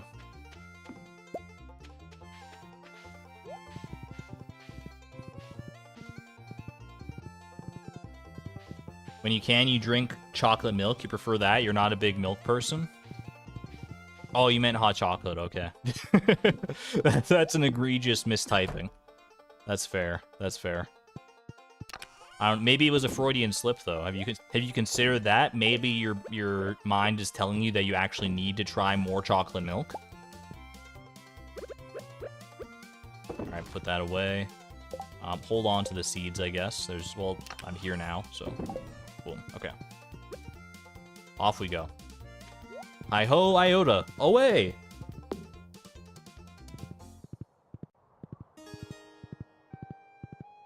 Coffee milk is big in Rhode Island. Coffee milk. I mean, I'm not a fan of coffee. Normally you put milk in your coffee, but I guess you could put coffee in your milk. I can understand that. Like, the more milk that coffee has in it, the more I'm inclined to like that coffee. So, coffee milk might be my jam, honestly. You love the propeller beanie on the horse? It's such a vibe, right? Ooh, I love that. I love when we get Winter Forge right off the bat like that. It's so nice. Wait, did I mess up my pattern? No, that's 6. Okay, so it's off by 1. 1, 2, 3, 4. 1, 2, 3, 4. So I gotta start there instead. That's gonna be very confusing. But we'll make it work. We will make it work.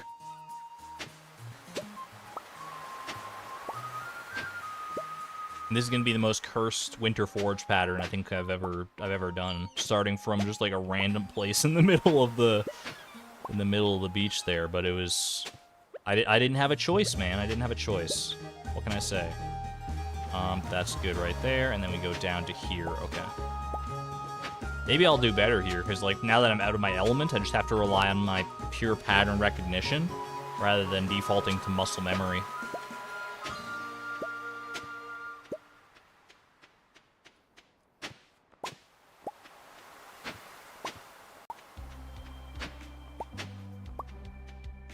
Chicory music makes you want to play the game. I have not let me tell you something. I didn't know that chicory existed before I started looking up music for the stream. And by virtue of, like, because the composer for Celeste, Lena Rain, I believe that's how you pronounce her name, she did the music for Celeste, but she also did it for Chicory. And so by virtue of that, I found out about Chicory, and I'm like, yo, this music slaps. I'm going to put it on my soundtrack. And now I want to play Chicory because I'm very curious about it. What is that pronunciation? Is that not the right pronunciation? I have no idea. It's either Chicory or Chicory. But Chicory makes me think of, like, chiclets. Those little, like, weird candies you get at the doctor's office sometimes. Chicory? I'm gonna stick with... I'm pulling a Leia on this one. It's Chicory. It's Chicory. Chicory? No, it's Chicory. You guys and the Oxford English Dictionary and anyone else who disagrees with my pronunciation, you're all wrong and haters. It's Chicory, and it always will be to me. How do I pronounce forecastle? Like that? You thought chiclets were gum? Is gum not candy? Checkmate.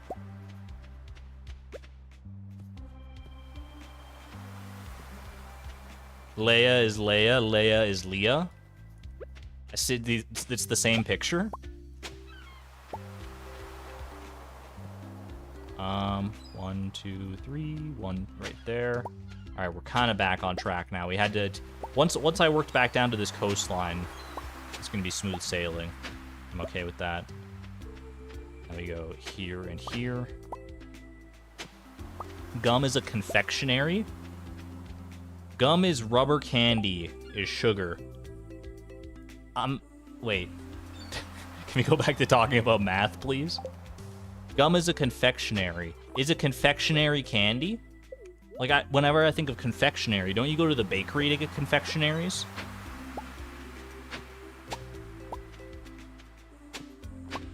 Forecastle is pronounced very weirdly. Forecastle, sorry. Silent T. Is it a Worcestershire situation? You're agreeing with me. Okay. I just never considered confectionaries as candies, but it's a broader term. Okay.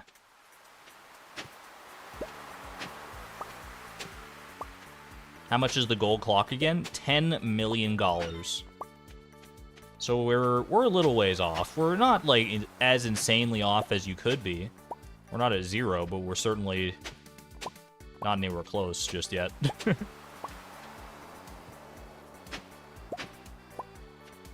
Foxel?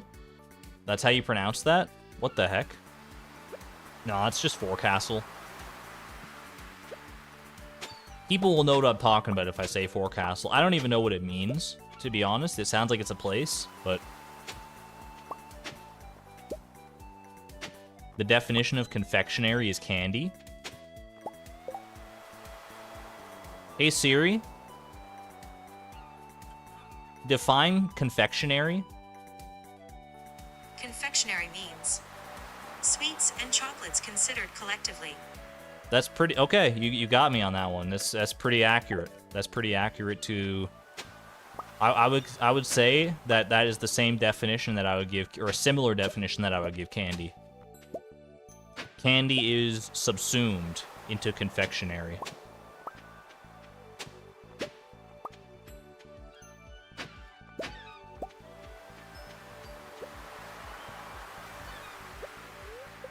Today I learned.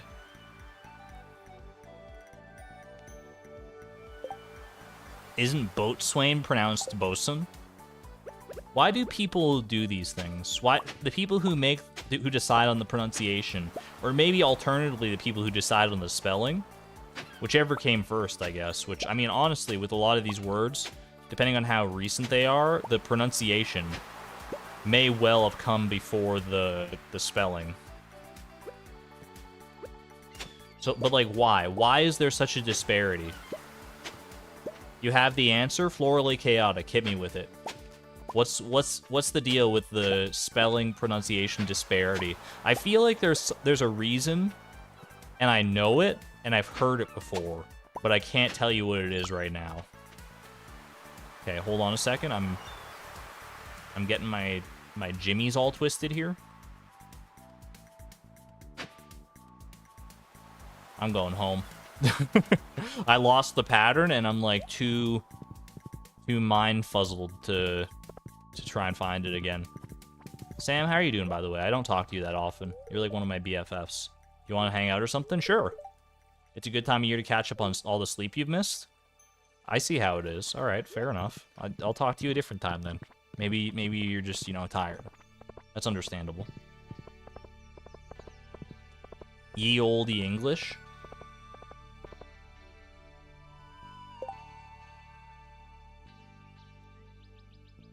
It's called elision. It's a practice where over time we leave sounds out in words. It's like how we used to call Wednesday Wednesday. So and that's the same reason that like K is a silent letter at the start of so many words. Like it used to be pronounced like knight, knife, knuckle, but over time we lost that K in the pronunciation, but in the spelling it's still there. Do I have that right? You're playing Skate 1 on the Xbox 3, so you forgot there was a stream. It's a valid reason, Oceana. Happy to see you here, though. That's exactly it. Yes! Yes, I know a thing. I know a thing. So, basically the reason, if we want to boil it down to brass tacks, the reason that there is a disparity between some words are spelled and how they're pronounced is because people are lazy. They got too lazy to pronounce the K in knife, and so now it's just knife. They're like, we're not saying that anymore. It's just knife now. But we're going to keep the spelling because otherwise we're going to mess up all the books.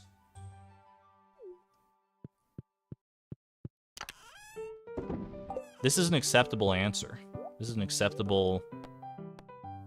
It's totally understandable because humans are lazy. Humans are got to be the laziest hard workers I ever known about.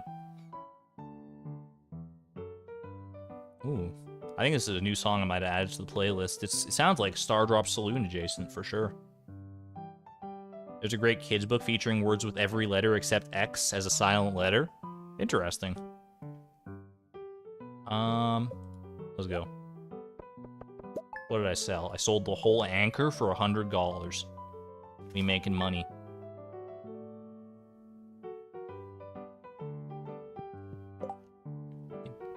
What's this song? This is good.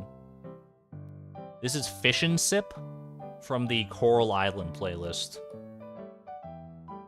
What playlist am I listening to right now? It's my own custom playlist of songs I've curated for the stream.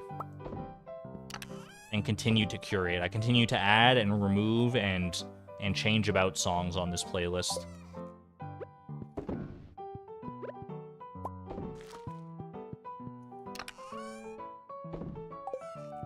Yeah, it is the same playlist as always. Although playlist is not the technical term for it anymore because it's not like a playlist on YouTube. It's not a playlist on Spotify.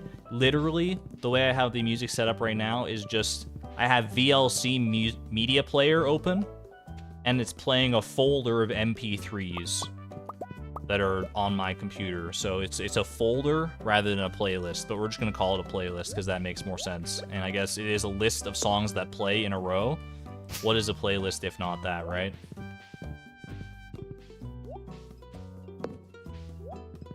That explains the audio balancing. Yep, it's a primitive setup, but you know what? It works. It works. It's the best setup that I've found so far, other than Spotify. I was rocking Spotify for a little while, and honestly, that's the best setup that I know of because it does a lot of that audio balancing for you. It like normalizes the songs pretty well on its own. But you're not allowed to stream Spotify according to their terms of service, so rip to that.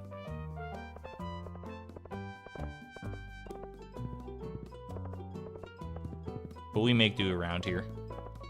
I have a cellar now? Wait, really? I wasn't even paying attention. I thought Robin was still outside building.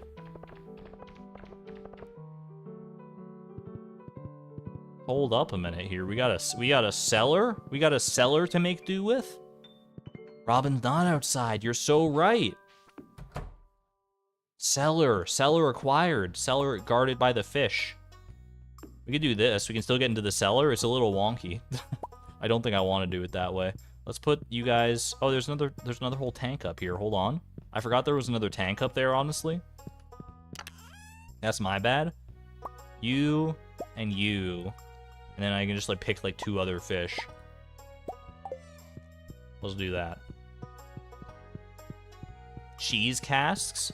I think that is the best plan. That's our... Because we're making enough cheese that we can put it in the casks reliably. I'm okay with this. Alright. Let's go get this set up then, shall we? Load it on up. We could put some stones in the aquarium for funsies. Alright, I don't think we need to rearrange this at all. I really like this setup, honestly. Maybe it's not like the ideal, most efficient setup, but honestly, if we're not getting any more kegs than this or casks than this anytime in the near future, this is totally fine. Look at it go. Oh, baby. Oh, baby. It's a little wonky. Yeah, I can't make any more right now, so... There we go. Alright, and we check back in, what, 7 days? I think 7 days, and we'll have ourselves some iridium quality goat cheese. We probably won't be making cheese that fast that we'll be able to refill the kegs consistently. What did I just do? I just did something weird, but that's fine. Sorry, we won't be able to refill the casks consistently. I always get my casks and my kegs confused. I'm gonna refill the hay real quick just because I'm thinking about it. You'd make 2 rows rather than 3. We could do that.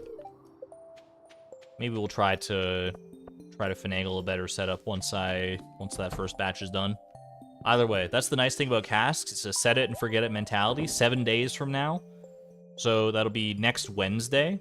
Next Wednesday, we're gonna hit up the casks. I can remember that. Goat cheese. Why am I so hungry right now?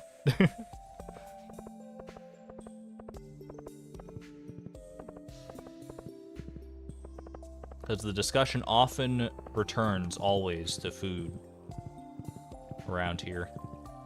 And invariably, when you start talking about food, no matter what you're talking about, it gets people hungry.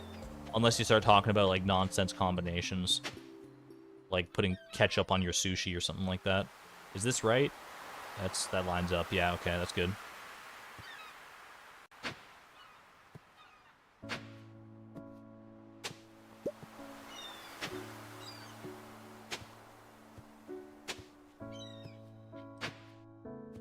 You're already hungry? Your food is in the toaster oven?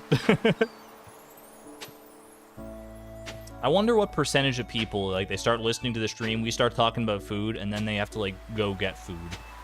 And they eat food that they wouldn't otherwise have eaten unless they were listening to the stream. I wonder what the numbers are on that one. Clay in winter, that's illegal. That's what I'm saying. Should have been a snow yam. It's alright, we got the snow yams at the end of the day. But all the snow yams we're gonna need. What's going on with the digging? Henry, welcome on in. This is winter forage farming, where if you till in a specific pattern, you consistently get either a snow yam or a winter root, which sells for 170 gold respectively. 100 for the snow yam, 70 for the winter root. And if you follow the pattern and work your magic, then you can make a lot of money doing this.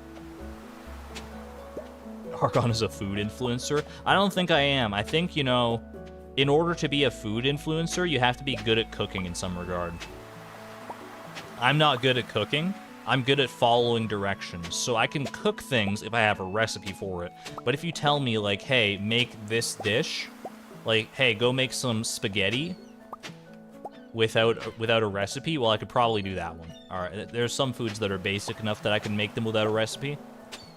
But if you're telling me, hey, go make chicken parm, make some chicken parmesan, I'm need a recipe, dude. I'm looking it up. I'm Googling that stuff.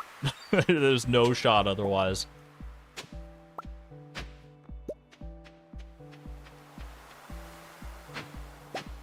And even the ones that I can make without recipes, I don't like add anything extra to them. Like if I'm making spaghetti, I'm just like boiling the noodles and nothing more really. I'm boiling the noodles and I'm heating up some sauce and calling it good. Maybe throw a little spice in there of some variety.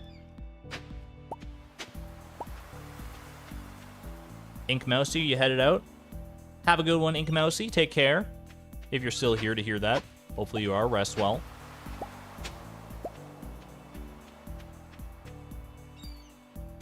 We love flattening chicken for chicken parm and chicken marsala.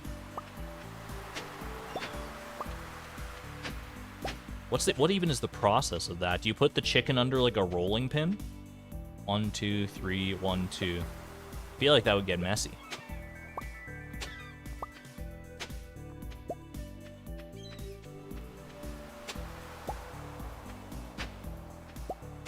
You have a hammer for that? Little tenderizing hammer. I've seen those before, I think. They're the hammers that have like a bunch of like spiky pyramids at the end, right? You literally pound it with your fists. You suplex that chicken into submission. That sounds like a great time, honestly.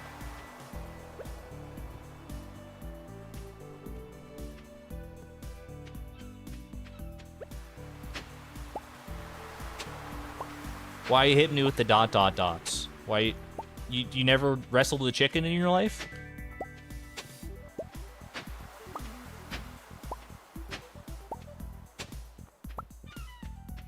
You can use a rolling pin instead, but it would be a hammering motion. So that's not a rolling pin then, that's a hammering pin. There's a distinct difference, I think. What do you think's the weirdest thing someone's ever used to like tenderize a chicken with?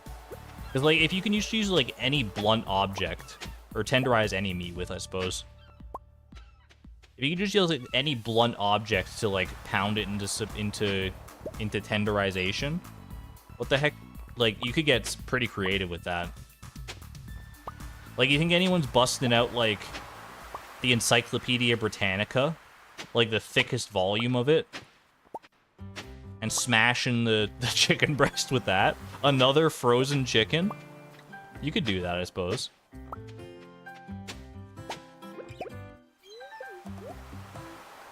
Water bottle? Water bottle I could see. That seems like something that could be like a convenient thing that you just sort of like reach for. And you're like, this'll do. Smash. Use the MIDI keyboard? Alright, that's gotta be up there for sure.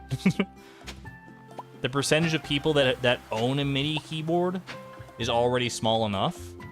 The percentage of them that use them to tenderize meat, you might be the only person, actually. The percentage might be 0% because it's unquantifiable. But just like probabilities, a 0% in this case does not mean 0 people.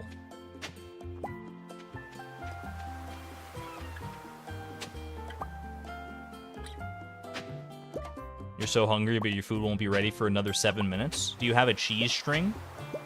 That's my go-to default snack of choice when I'm, like, just a little bit peckish, but I'm like, you know what? I'm not ready for a full meal yet, or my meal's not quite ready. Let me just, you know, top up with a little cheese energy. Mini keyboards are pretty light. Not a mini keyboard, a MIDI keyboard to like make like MIDI music with, M-I-D-I. Although maybe you have a MIDI keyboard? Minnie Mouse themed MIDI keyboard? It would be a MIDI keyboard?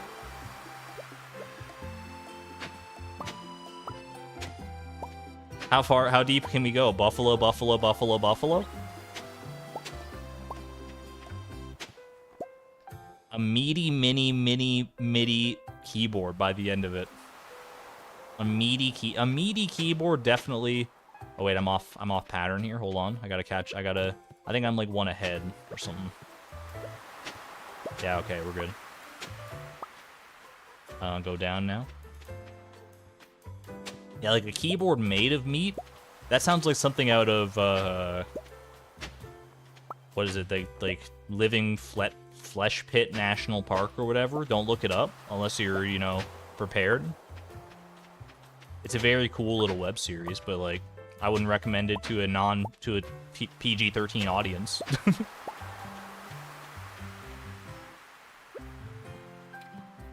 There's like mystery flesh pit. Mystery flesh pit, yeah, that's the one.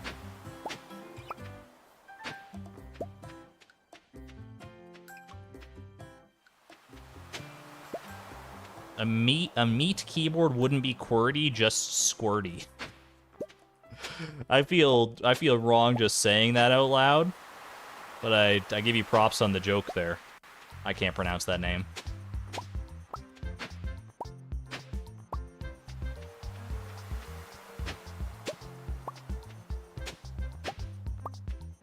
Hate that. It's so good. It's such a good joke, but it's like it paints a very vivid visual, is all I'm gonna say.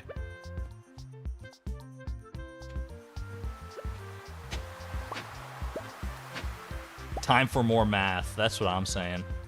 All right. It's late enough in the day. Let's take Iota home. Once it gets past 10 p.m., regardless of whether I reach the edge of the beach or not, I think it's a good place to call it a day for winter foraging. How are we almost at 2 hours in this stream, by the way? What the heck? Time is flying here. It's a winter forage will do that, I guess. I just start winter foraging, start talking about math or food or whatever, and all of a sudden, it's almost like 8 p.m. Crazy.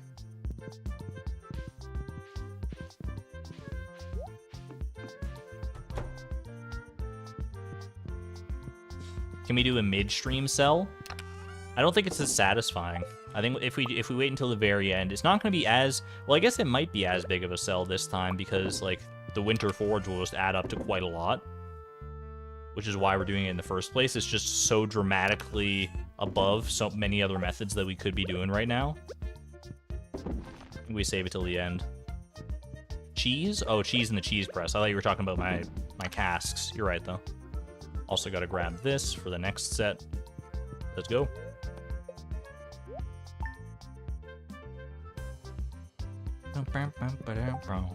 This song's good too. I keep adding songs to the playlist and then I'm not sure what they are. What is this? This is Jira Soul from Quinsas Moraira. I don't know if I'm saying that right at all. This one's... Are you winning? Hello, Wickedy. I think we are winning. We're foraging at the very least. And foraging leads to great wins. So I'm here for it.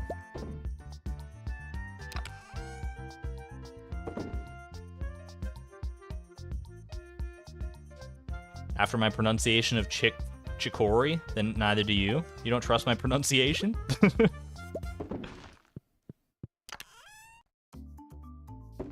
Alright. Pop that in there. I think we're good to just go forage some more. It's not fruit tree day. That'll be tomorrow. Let's take Iota and let's go get our mushrooms first, actually. Chicory is... Chicory? Wait, Chicory? Is it Chicory or Chicory? I gotta make sure I'm getting my wrong pronunciation right. I say it Chicory. Chicory is the natural... is the natural way to say it.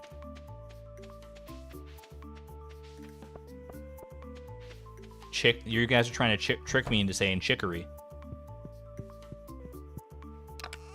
Wickedy chicory. Making sweet potato burritos. Ooh, that sounds delicious.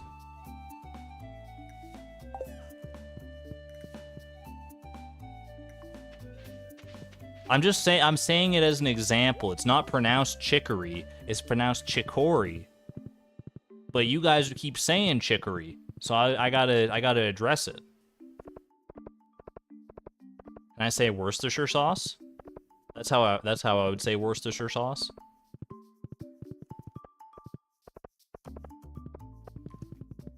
Before you looked it up, you thought chicory was a tree purely because it sounded like hickory. Isn't that a Pokemon? There's probably a Pokemon with a very similar name.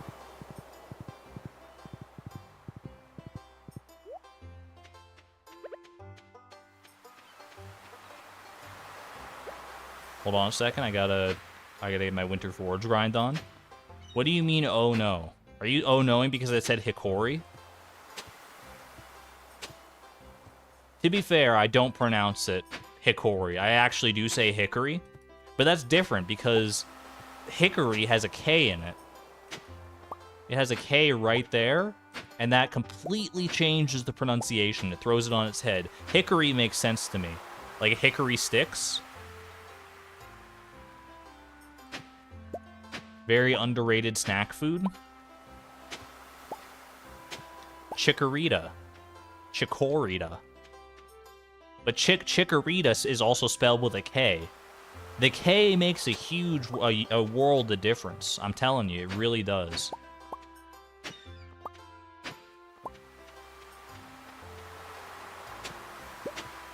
Name one word that is like spelled that way that is pronounced like hickory, but doesn't have a K in it. You can't name one.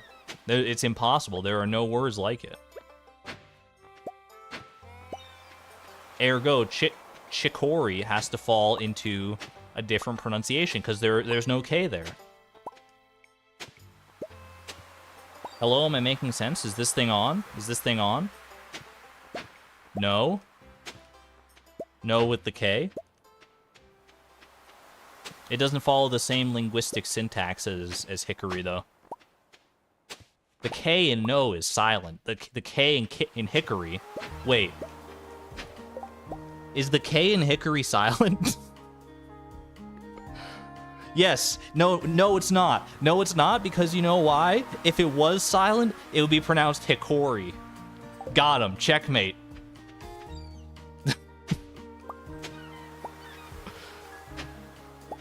It could be. Cough, tough, slaw. Or sloth. Like, we could go around in circles with pronunciation all day. Maybe we should go back to talking about math.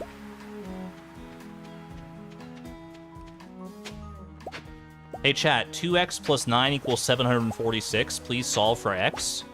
That'll keep you busy for a little while, maybe.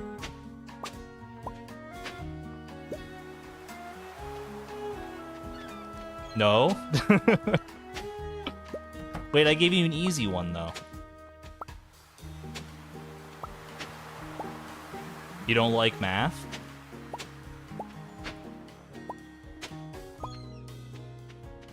Understandable.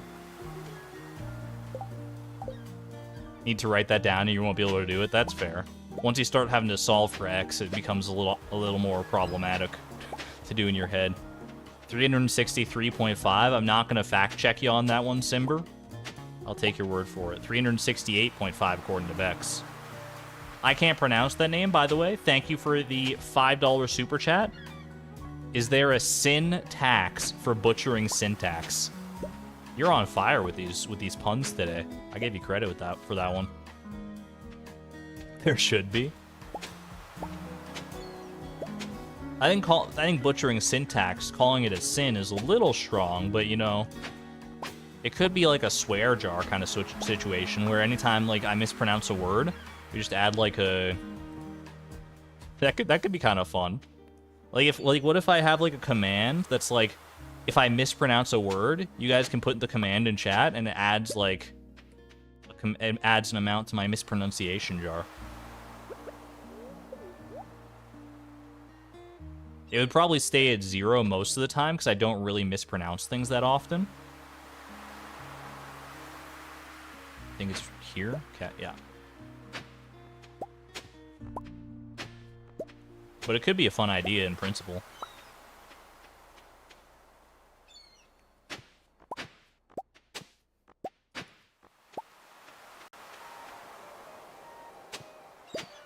If I did make a command like that, chat, though, we have to agree on one thing.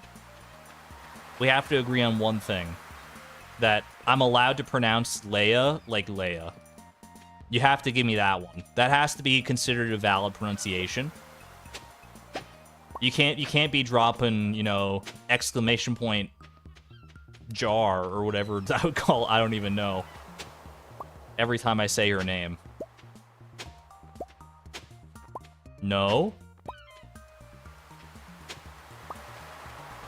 Chat, I'm pretty sure, like, back in the day, there was someone in chat whose name was spelled Leah. And she said, that's a valid pronunciation. You called her that forever? Why did you stop, Wickedy? Were you cyberbullied into pronouncing it the other way? I refuse. I'm here for all of the Leia stands. I will die on this hill.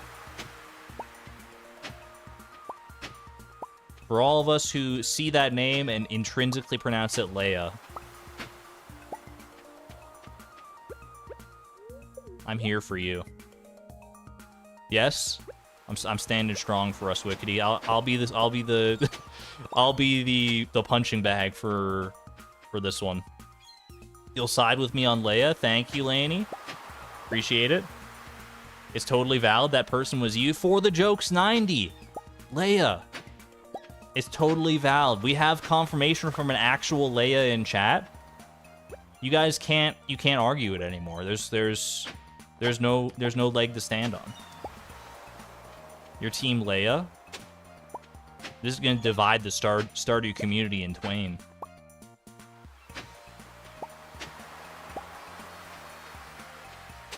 If I'm an American, you stand heavily corrected. I'm North American. I'm Canadian. We asked Concerned Ape. Concerned Ape is not going to give us an answer. If he's not going to tell us how Mr. Cheese name is pronounced, then he's not going to give us much on Leia either, probably.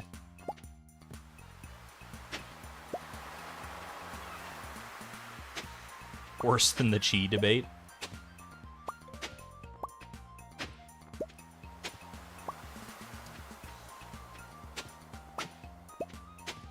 You thought he did say how Chi was pronounced?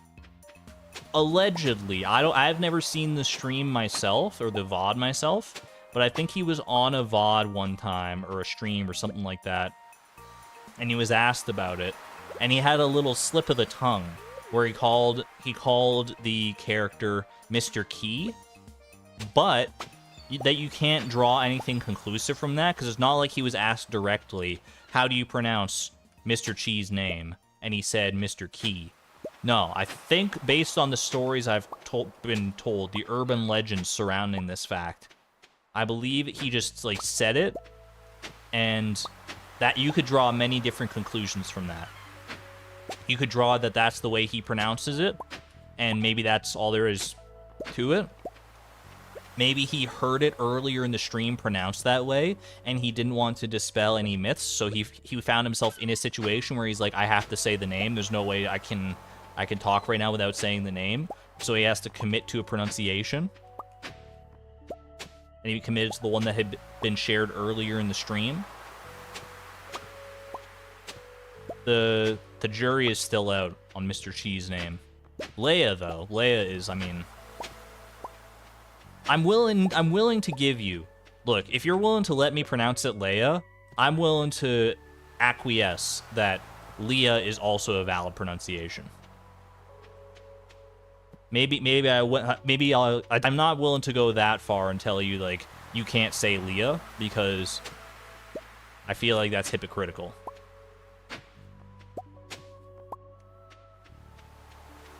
You go and find it and post the URL and stream discussions later. Thank you, Lisa. Appreciate it. I would actually love to see that myself. I've never seen the offending incident. You believe he just bit his tongue on accident and mispronounced it because his tongue was swollen? Valid. This is also a valid interpretation of the course of events, I would say.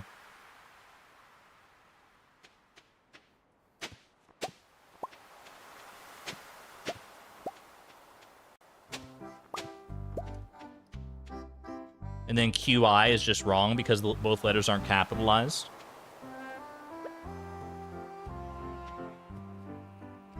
I mean, ultimately, I'm of the opinion that when it comes to names of people, of places, of like proper nouns, names of things, there is no wrong way to pronounce most of them. I'll have my fun pronouncing them the way I do because I'm a contrarian. But it's ultimately up to the person or thing whose name it is to decide how they want it pronounced. Maybe he just ate some bad food and wasn't himself. Also true.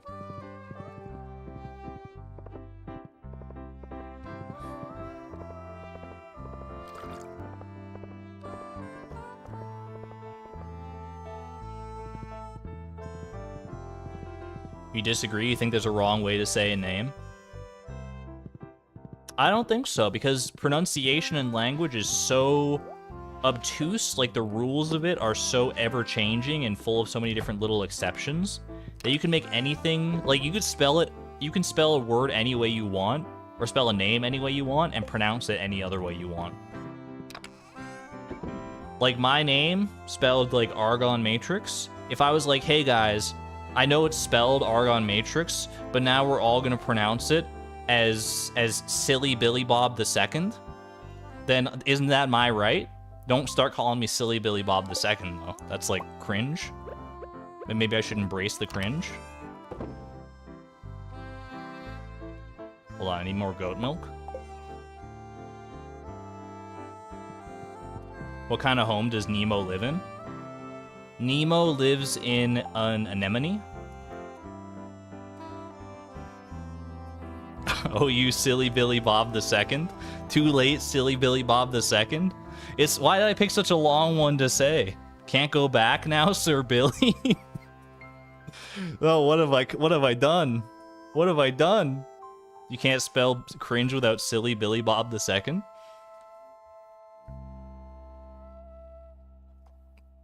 But, you know, it goes both ways. It's like, hey, it's spelled Argon Matrix and I want to be pronounced Argon Matrix. You guys can't keep calling me Silly Billy Bob II, because that goes against my wishes and I'll be sad.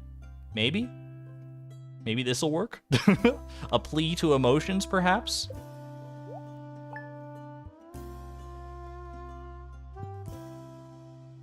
Yo, it's Fruit Tree Day. Let's go. I love Fruit Tree Day.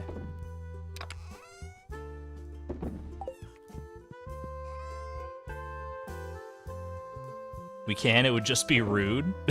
You know what, fair enough. I guess the onus is on you at that point.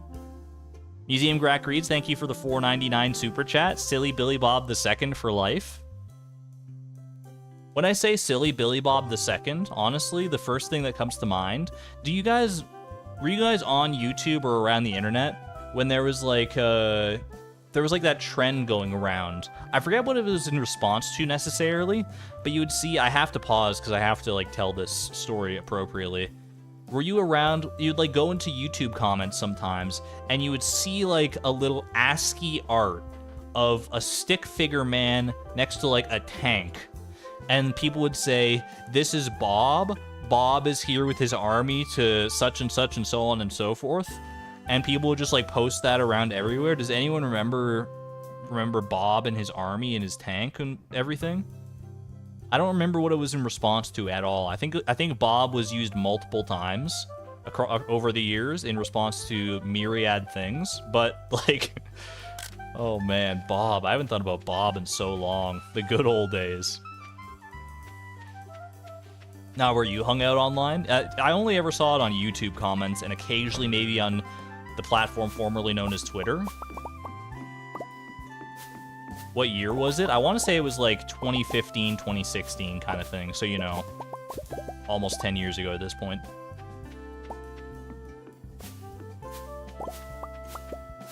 Karita Hearts, by the way. Thank you for... Wait, Karita Hearts pronounced Argon Matrix. Okay, Argon Matrix, thank you very much. Sorry I mispronounced your name at first. My apologies. Thank you for being a member for 7 months at the Neutron level. You figured this should also be clear. Totally understood Argon Matrix. This is going to be a little confusing for me personally, but I respect your wishes. Mini Rose Horse, hello. Good to see you. Golden Clock is still being difficult. Yep. That's that's the world we're in right now. That sums it up pretty well, I would say.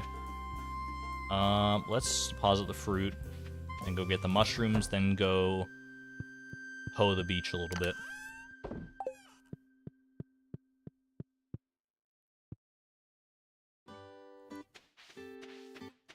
You weren't on social media back then? That's fair.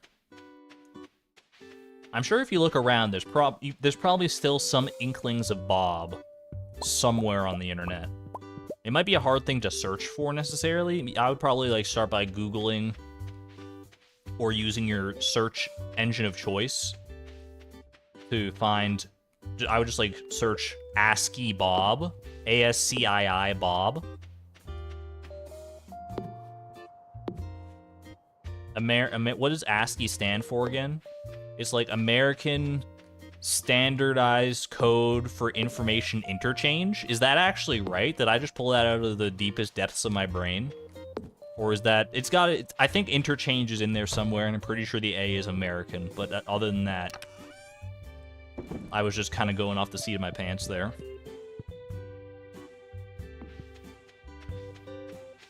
American Standard Code for Information Interchange. What did I say? I had like four of the 5 words right there. You hear the price of the golden clock increases times 10 once you reach year 10. Oh no! Wait, does that hold true for every 10 years? Every 10 years it multiplies by 10? So if I don't get it by year 20, it's gonna cost me 1 billion gold? Could you imagine? The inflation rates around here are insane. Dang, alright, I better hurry then, because I'm already in year 10. This is not gonna be good. We got a lot more money to make than I thought, everybody. Alright. Welcome to my the first part of my 200-part Let's Play of winter forage farming in Stardew Valley. I played 100 days of Stardew Valley, but all I did was farm winter forage. You might be like, how could you do that? Winter is not 100 days long. We find a way.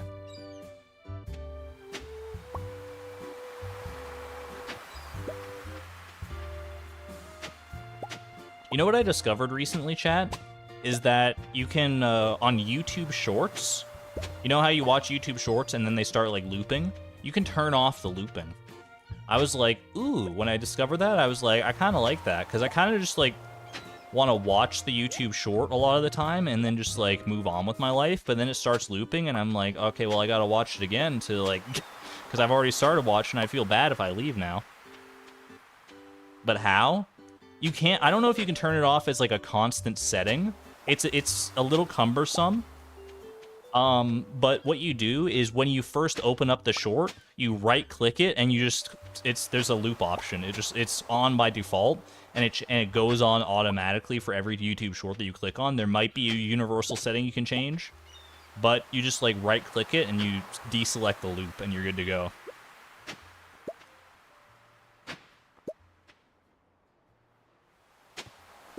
I would implore you, for the content creators that you enjoy the most, leave the loop on because it probably helps. But if you just want to watch like one thing on a YouTube short because you like found something that looks kind of interesting, then by all means, turn off the looping. What if you're on mobile? Then figure out how to right-click on mobile. There's a way. Or there's a will, there's a way.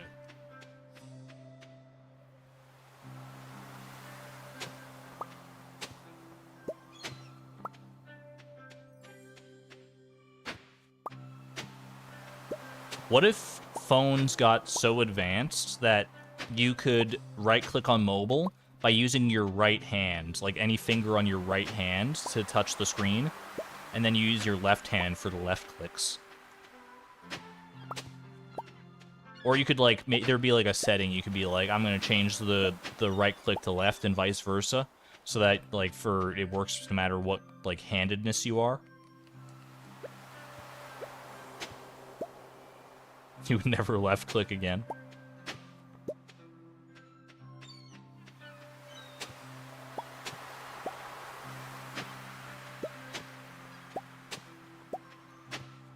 Yeah, and most of the time when I'm watching shorts now, depending on like who's I'm watching, I will turn off the looping right when I start. I'm just kind of building up the muscle memory to do that. But you know what the best part about it is? It's not even that like it stops the looping, which is, I mean, that is like honestly, it's nice for a lot of them. But the funniest part to me is, you know how you watch a YouTube short sometimes, and they'll do that cute thing where like the end of the short like syncs up perfectly with the beginning of the short, so they'll like say like half of a sentence at the end of the short, and then the sentence. Oh, I'm one ahead. My bad. And then the other like the sentence they say at the start of the short continues that sentence. It's so funny when you turn off the looping, because they'll just be like at the end, they're like, well, that's all for now, but that's how I, and then the video just stops. It's so good. It just stops literally mid-sentence, and it's so funny every time.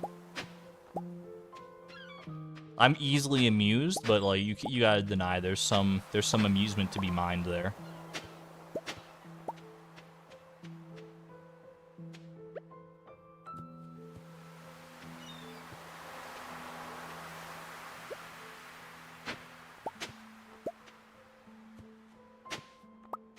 And that's why, end of short, exactly. That's exactly it. Tater tots and spring rolls. Y'all are making me hungry now. I make you hungry and you make me hungry. It's the perpetual life cycle of a streamer.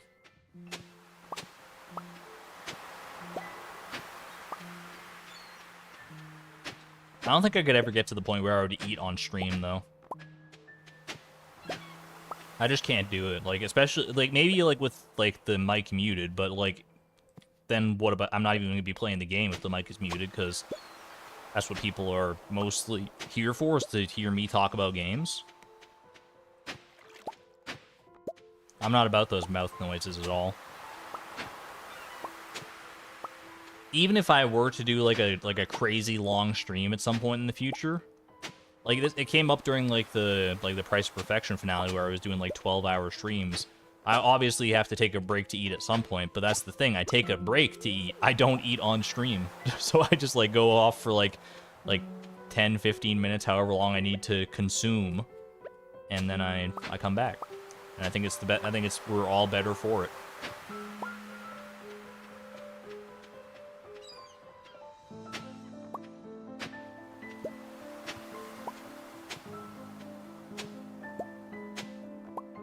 Argon eating ASMR.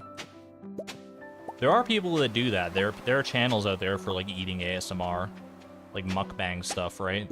But it's not for me. It's obviously for some people, but it's definitely not for me. More power to you if it is, though.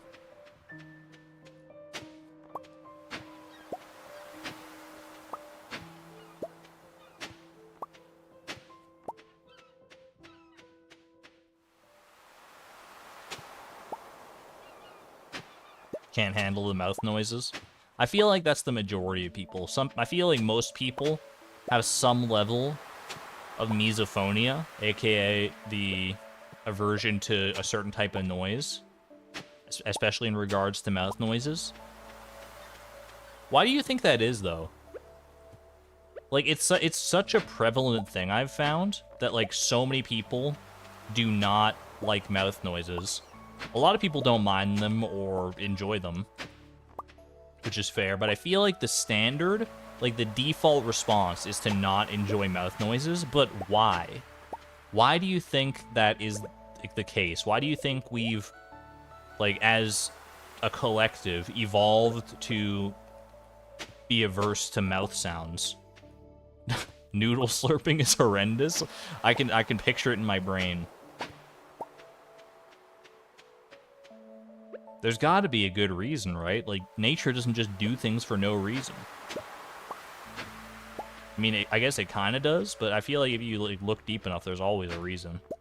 Or at least, maybe not a reason, maybe that's not the right word, but like an explanation for like how it got this way. It's just too intimate for you? That's fair. That's a fair assessment, but I don't know if that's the case for everybody.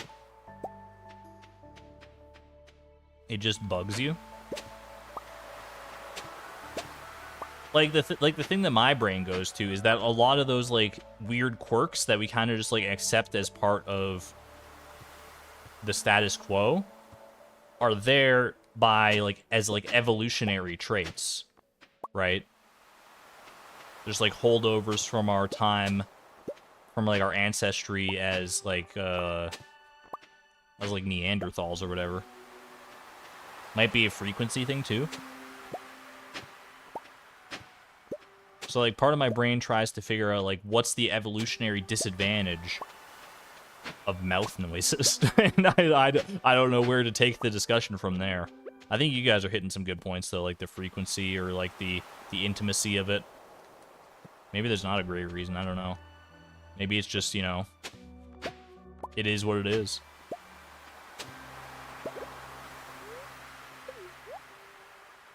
Don't think about it too hard, Poindexter. That's me talking to myself. In Japan, slurping is a sign of respect to the chef. Is it then a sign of disrespect if you don't slurp? What if you're just not a slurper?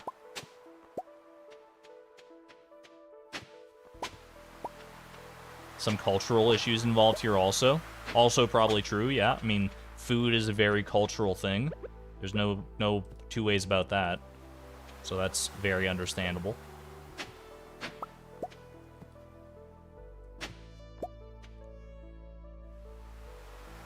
Slurping in some cultures, yeah, as a compliment, meaning the food is good.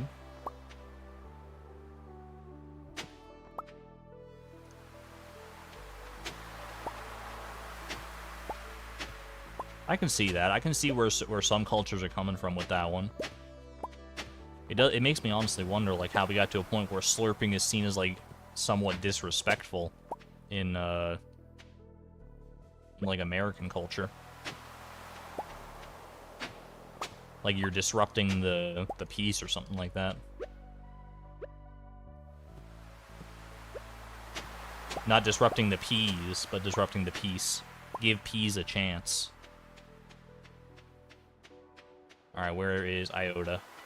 I found Iota. She's staring out at the starry sea. I can't honestly blame her. It's beautiful.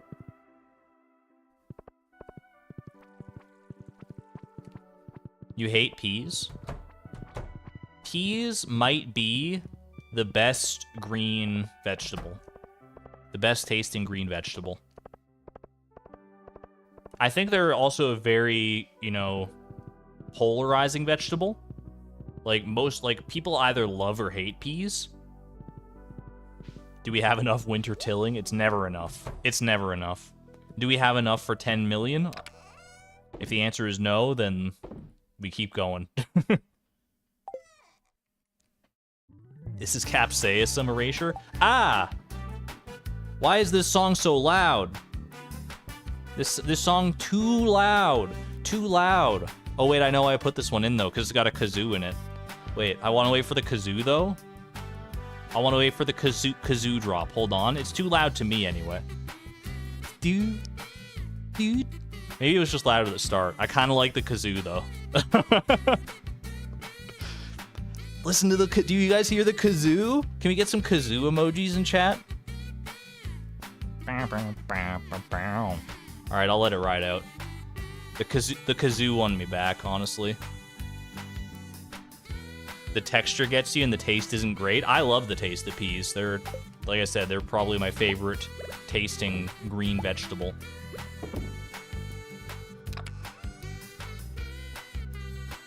A dramatic change in mood more than volume. For me, the volume was significantly higher. I don't know why, but maybe I just wasn't ready for the high note at the start.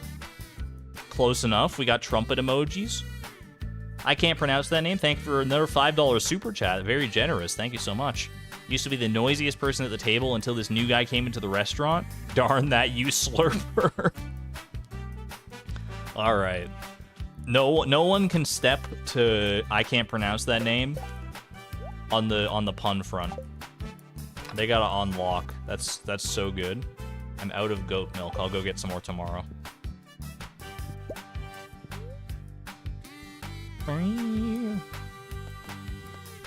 Chat, you know what the best part about this song is? It's not even the kazoo. It's the fact that the kazoo is a very prominent instrument. But the name of the song is Kazoom. It's called Kazoom, which is so funny. It's such a great name for a song, and it's so perfect. It's so good. All right, sleep for the night. Yes, I think we're good. What's it from? It's from the YouTube audio library. I'm not even joking. It's a default song from the YouTube audio library of all things. Isn't it so good for being like one of these like weird copyright? Not even weird. I mean, the copyright free music has gotten like significantly better over the years, but it's so. It's when I heard it, I was like, no shot, dude. Dude, it's the best song. Now I'm remembering why I put this in the playlist. Ooh, HelloFresh. Is bopping, dude. Oh my gosh, it's so good. It's the best. Well, next to B_boss, of course. Is going hard though. Do you hear this kazoo? I love this song. Holy moly, this is a great pick. YouTube audio library coming in strong. Better than PJR. PJR, you know, PJR and B-Boss, they have a legacy that no other songs can match, but I'm starting to think Kazoom might join the pantheon.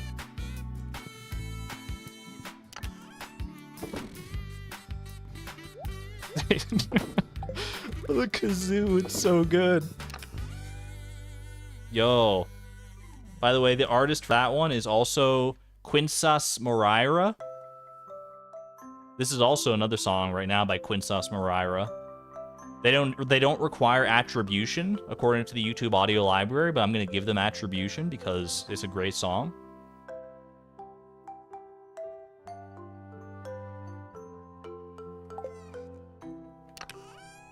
All right. Grab some large goat milk here. Pop it in there.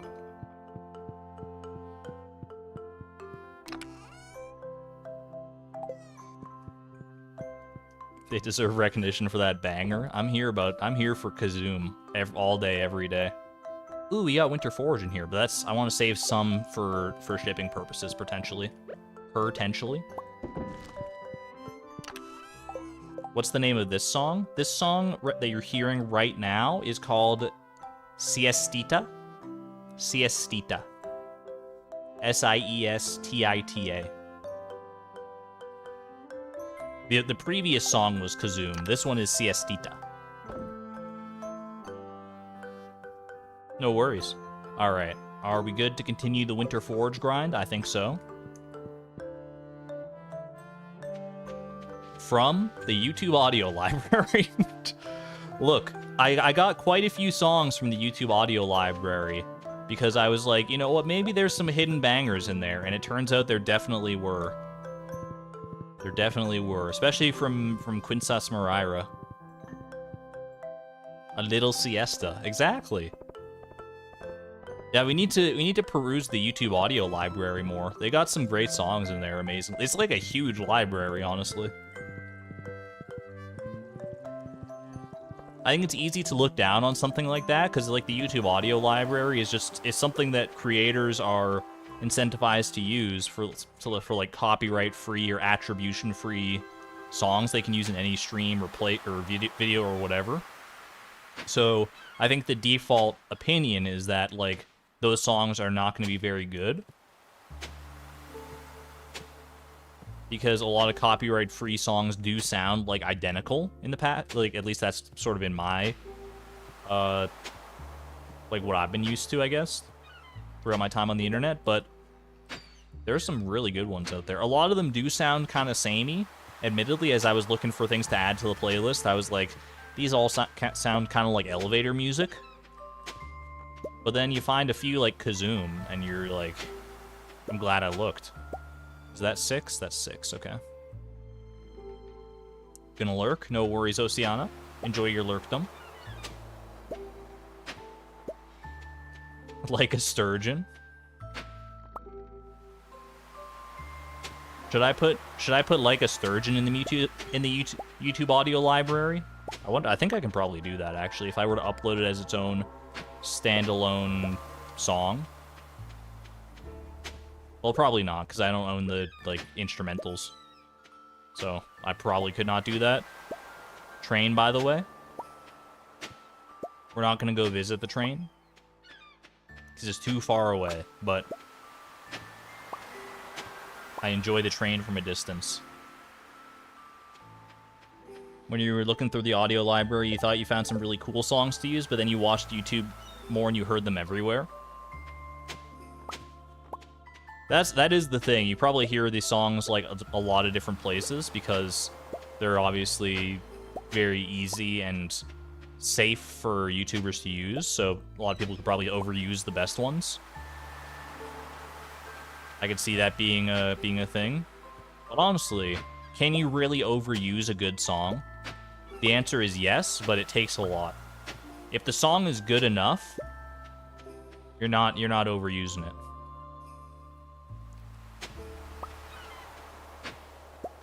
That's why there are like 10-hour loops of some songs.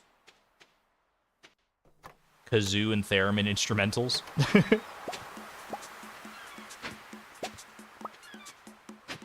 I love that we got to discover Kazoom, though. I can't believe I like almost skipped it for being too loud. And then I looked at it, what the song was, and I was like, wait, there's kazoos in this? All right, let's listen for the kazoos. And then it proceeded to go off harder than any song I've ever heard in my life. Supersede expectations more than any other song. Maybe is the better way to phrase that.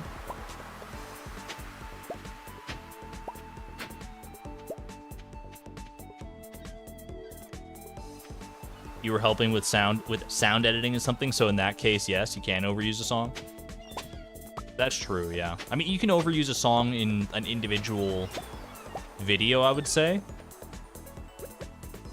or an individual like product, like one stream, one video, one whatever you're using the song in. That's definitely a thing you can do, but like across like the multitude of YouTube videos, I think it's hard to like fully overuse a song.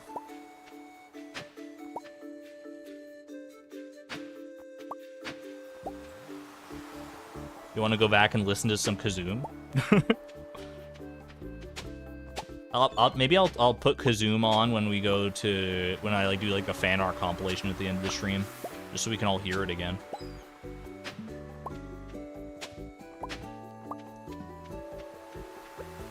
That said, then I start falling into the trap of, am I overusing this song? Gotta be careful. B-Boss, please. B-Boss versus Kazoom. I think B-Boss wins every single time, but it's a fun little fight to think about.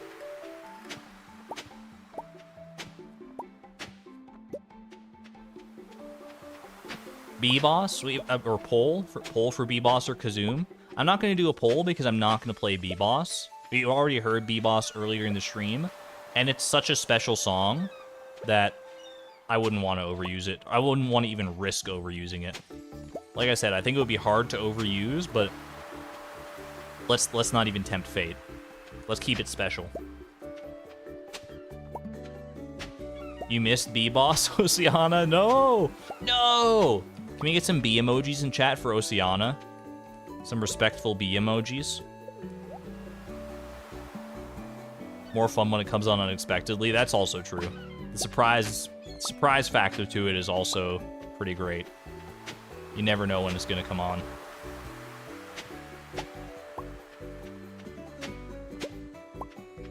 You also missed B-Boss? It's alright. There will forever be more B-Bosses in our life.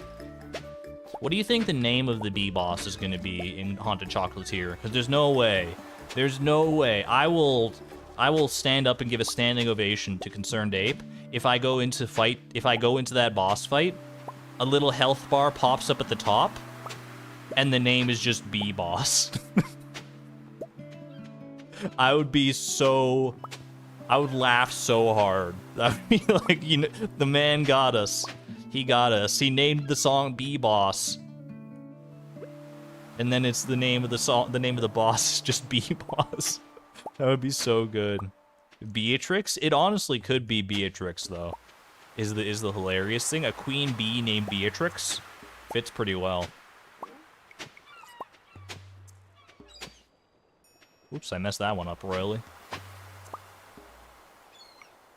Like, hexagons are the bestagons? Is that a CGP Grey reference I smell? Or am I thinking of something else? I said it wrong? No, you? I think it's this here, right? Yeah, alright.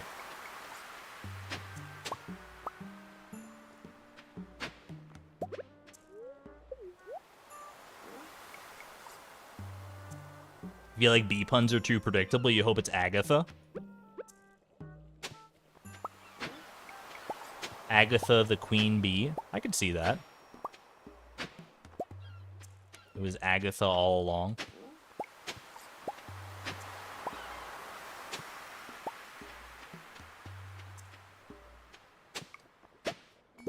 No matter what it is, I'm sure it will go down in infamy.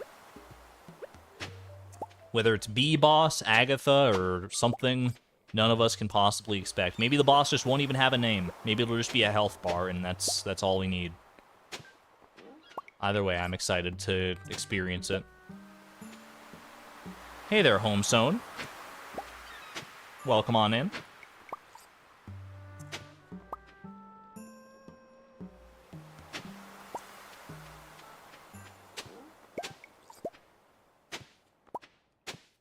Og?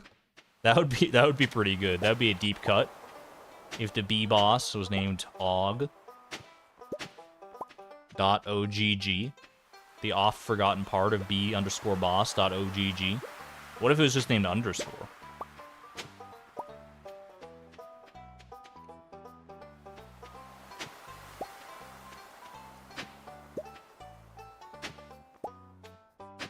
Quick question for all the wise chat. Is bream considered a common fish that can be caught with Willy's first starter rod? Yes.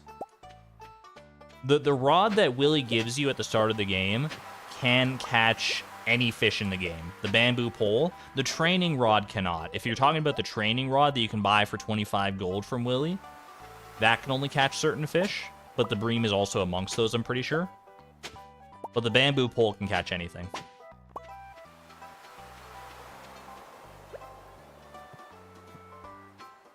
I should know because I've caught everything with the bamboo pole in the past. Yeah, training rod can definitely catch a bream. I think I goofed a little bit. I think we're here. Oops. And then it would be here. Okay. I goofed a little bit, but I'm making it up in spades now.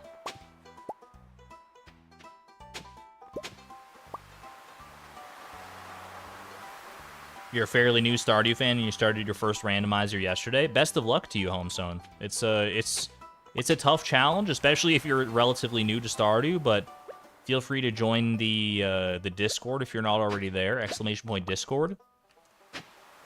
If you're comfortable doing so, and there's a whole channel over there of people who are doing their own randomizers. You might find it helpful to find information there. Best of luck either way, though, on your randomizer journey. Hopefully you get a little bit more luck than Beatrix has gotten here in your goal selection.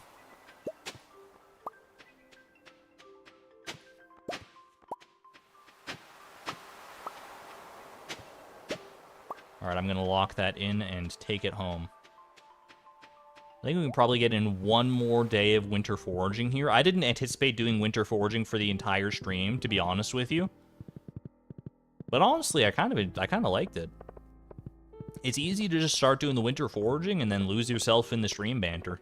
I didn't realize how fun that would be.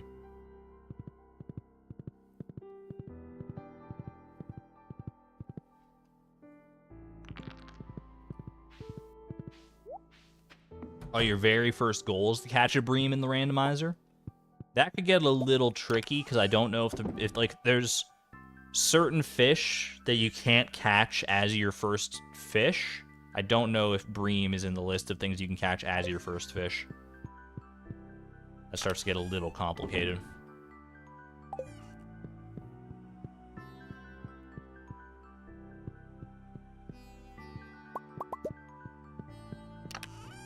I pop these away in here. 6 p.m. waits are hard. That's also fair. Yeah, waiting for any nighttime fish is to only get like a chance at catching it is a bit of a hard ask. The midnight carp, I caught that earlier. That was one of my earlier goals, and I feel your pain. Probably not as much because as it wasn't my first catch, so it was a little bit easier to finesse. But either way, we need to put more cheese in there. Cheese on the go, seeds on the go as well, and then me on the go. It's no desert obelisk. You're not wrong. I'm not gonna say you're wrong, but also that's the beauty of the randomizer, is that every journey is different.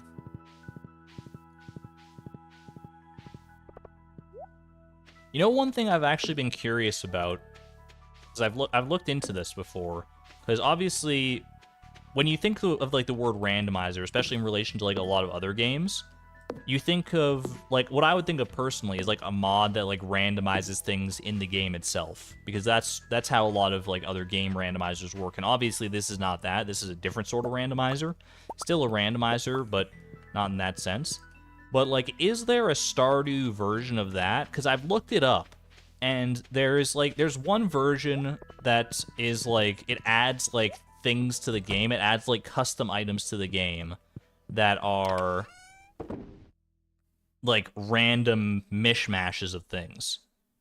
And then Homezone, you say the Archipelago version. That was actually mentioned in the Discord the other day, because I saw Captain Canadia, or I was told that Captain Canadia, another Stardew content creator, was doing the Archipelago randomizer mod. And that one randomizes things like so much that like it gets a little insane. I think that's the randomizer I would probably play if I was inclined to do so. But the version of a randomizer I'm thinking of, and I think Archipelago gets close to it, maybe you can customize it to these specifications, but what I always picture in my head is like, what if it's a randomizer where like, what if like you chop down a tree, right? But instead of getting wood, you get like 10, instead of getting like 10 wood, you get 10 of some other randomized item, and the item has been randomized, but it's the same across like all the trees. And like, when you harvest a crop, that crop is like, it could be like a prismatic shard or whatever. Like, I don't think that's how the Archipelago randomizer works. But like a random item mod, and then you could also like randomize like the crafting recipes to make it so like all of these are like the same quantities of things but different items maybe. Yeah, an item randomizer. I guess that would be the way to phrase that most properly.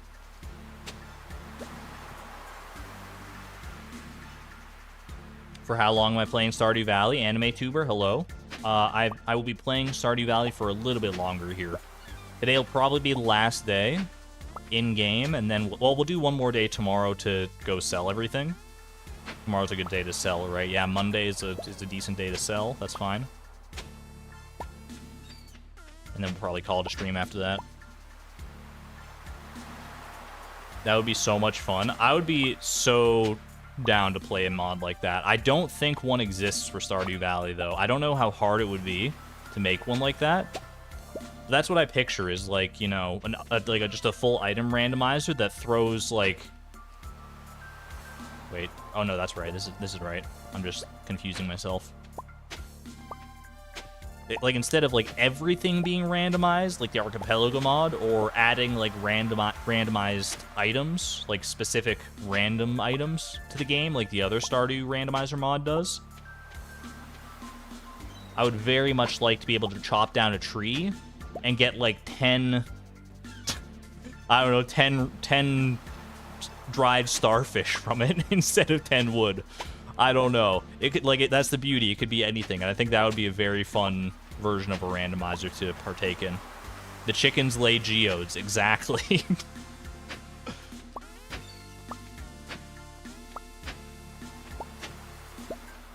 So I don't know. Maybe I'll commission that mod at some point in the future. Or maybe I'll figure out how to mod myself and I'll go make it. I don't know.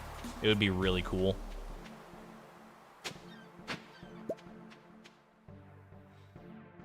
Have a good one there, Red Cookie. Thanks for hanging out. Fiber is Dwarf Scroll 3.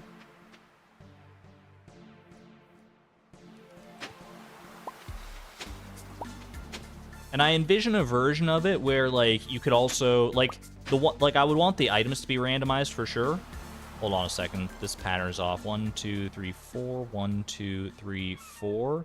And we go up by, like, to here. It's like here, I think, would be our next starting point. I just have to do it a few times. Yo, PJR. We're getting all the bangers in chat on the playlist today. All right, I've messed this up. I messed this up something fierce. I'm just gonna start from here though. I'm just gonna do a quick reset on my foraging here. The only downside is that a lot might be locked behind artifact spots. You could probably do it where like you have like very customizable like randomized items. 1, 2, 3, 4. 1, 2, 3, 4. 1, 2, 1, 2, 3. Hold on, I'm trying to figure this out. I think let's go up here. Okay. I think this is the spot. Don't quote me on it. We do this a few times. Yo, we got there. Okay. 2, 3, 4, 5. This is the most scuffed winter foraging I've ever done. 3, 4, 1, 2, 3, 4. Right there. Please, don't make me do it again. 5, 6. All right, we're here. Excluding artifact spots and artifacts specifically would be fine. I think that's fair, yeah. But that's the thing is I think you could make a version of that mod where like you have a config file or whatever, or like a settings menu in the game that lets you change like what things are randomized before you actually randomize it for your seed. But getting back to what I was actually saying before I got so sidetracked with all this, like, the winter foraging nonsense that's going on here, is, like, I think you could also, in addition to randomizing the items, randomize the, like, buying and selling prices of items as well. That way, like, if you chop down a tree and you get, like, a bunch of prismatic shards out of it, you're not necessarily just gonna be, like, rolling in money constantly. Because a prismatic shard might sell for like 50 gold. I don't know. You could definitely. It's one of those things you could make ultra customizable for sure to give people different playing experiences that they might be inclined towards. 2, 3, 4, 5, 6. Just gonna go from there. Start working my way a little bit down now, down the coastline. Meanwhile, wood selling for 5k? Possibly, but you could also get, like, wood has replaced, like, gold ore or something like that. So it might be... I mean, that would still be good, but, like, you'd have to, like, get down there. And to upgrade your copper axe, or your basic axe to a copper axe, you'd have to get, like... You'd have to give Clint, like, 5 beers instead of 5 copper bars. There's something there for sure.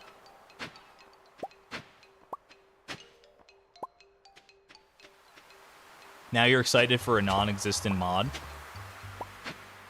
I have a feeling that, not necessarily as a byproduct of this conversation we're having right now, but because it's a good idea and people often have good ideas separately from each other, the same good ideas separately from one another, I think that mod will eventually exist. Maybe not by my hand, but by somebody's hand. Okay, I think this is here that we're going. Yeah, okay.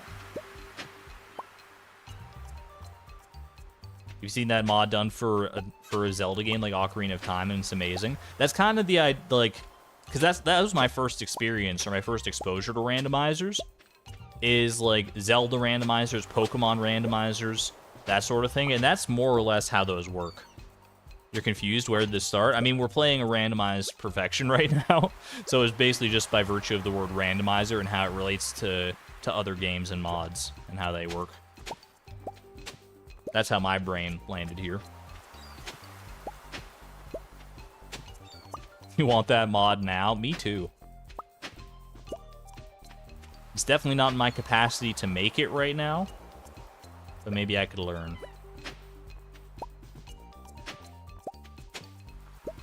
I feel like it shouldn't even be that hard of a mod to make. Maybe I'm underestimating how difficult it would be to code, but don't you just like swap things around in a Boolean array and you're good to go? In so many terms.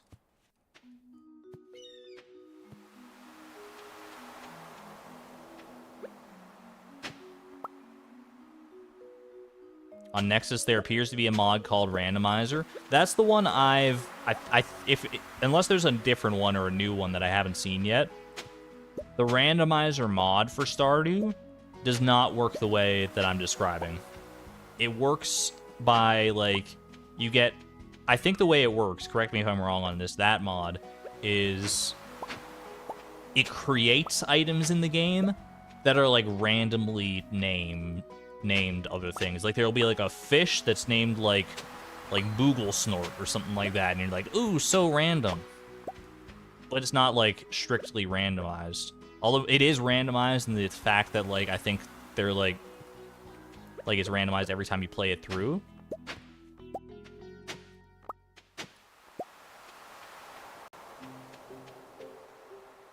That's not how the description of it reads. I would be curious if maybe there's one that I've overlooked that's exactly my dream, but I'd be curious to see. Crafting recipes randomized. Almost all crafting recipes have 10 plus new possible recipes. Levels at which you learn them are randomized. +1 or -3 in most cases. Or plus or -3 in most cases. That could be an element of it. If that's a mod that exists, that's actually really cool. And I think randomizing the crafting recipes to be like different items than their traditional ones would be a good part of a whole item randomizer. Although that could get it could get rough pretty fast. Like what if to craft a chest, instead of needing 50 wood, you need like 50 snails. And you can only get snails as like special items in Skull Cavern or something. I guess you just buy fridges from Robin. Unless Robin doesn't sell fridges. What if the items in the shops are randomized too? It all starts falling apart. But you could like have settings that make it so it's like logically consistent or like easier or harder depending on how you want to play it.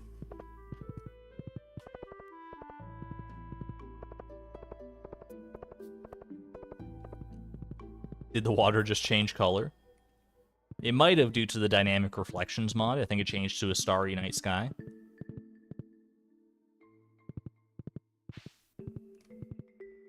Imagine planting a golden clock tree.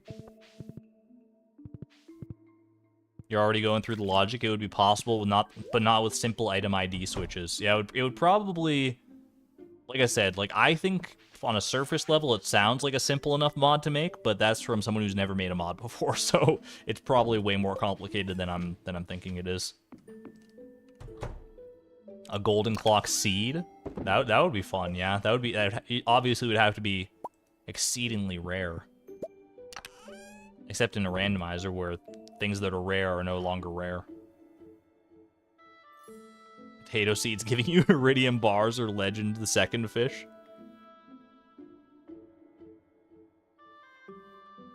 That's the beauty of randomizers. That's why they're so fun and so prevalent, I think. Alright. Let's do a selling day. Tomorrow is the start of the night market, but also the start of our finances past $3 million. Let's do it. Selling day time. We're good, right? We're good? Yeah, okay. Dried starfish, you do not count for selling day. Let's go see how much money we made off the winter foraging, as well as the other ancillary goods that we've acquired. First, let me deposit. Well, let me get this going first. And deposit all this. Let's go get the fruit, because today is also fruit tree day.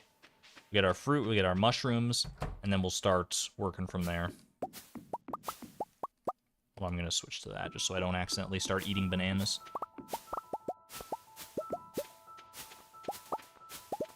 What XP would you be given in the randomizer? Like, if a sea gives you a fish, is that fishing XP or farming XP still? That's another thing you'd have to figure out for sure, yeah, but... They call me... I'm just an ideas guy. I just throw ideas out there and then hope that somebody more talented than myself puts it together eventually. It's a pretty hard job. I mean, not everyone can be an ideas guy.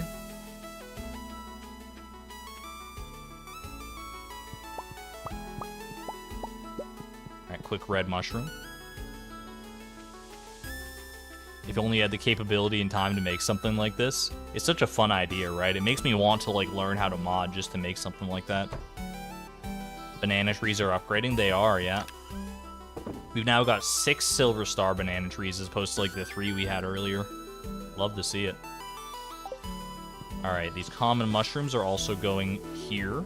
Has it been 7 days for the casts? I don't believe so, because I think Wednesday is our day to check in. Yep, not quite yet.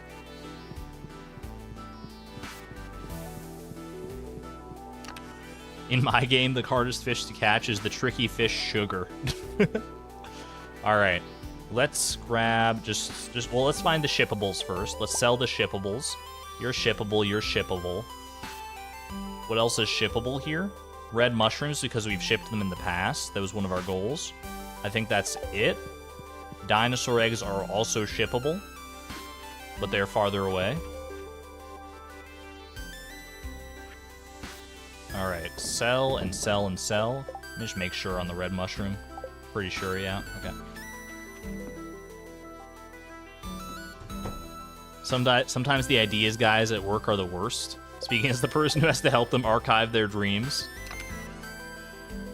That's a valid point. Alright, so we ship all that. We're saving these. Save the goat cheese to age, save the large milk to make goat cheese. The rest we just sell.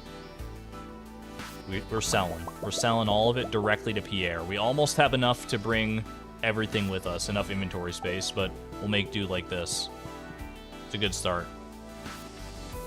And then we'll have to do some trips for the animal forage as well. The animal forage? What did I just say? Me when I'm getting my milk from the barn? Ah, yes. Some lovely cow forage. Drink coffee for speed. Oh, I should get some speed buffs. I actually don't think we'll have to do that many trips this time, though, because our chest is not that full. Most of our money is going to come from these stacks of winter forage. The auto grabber did the foraging for me. If only auto grabbers could grab truffles, too. I'll get a speed buff when I go home, though, for sure. Just to be on the safe side. Alright, here we go. Starting at 2.81 million. Let's see how much we get. This is going to be a big chunk of it right here, and then we'll have some from animal produce as well. But here we go. 2.81 million going to...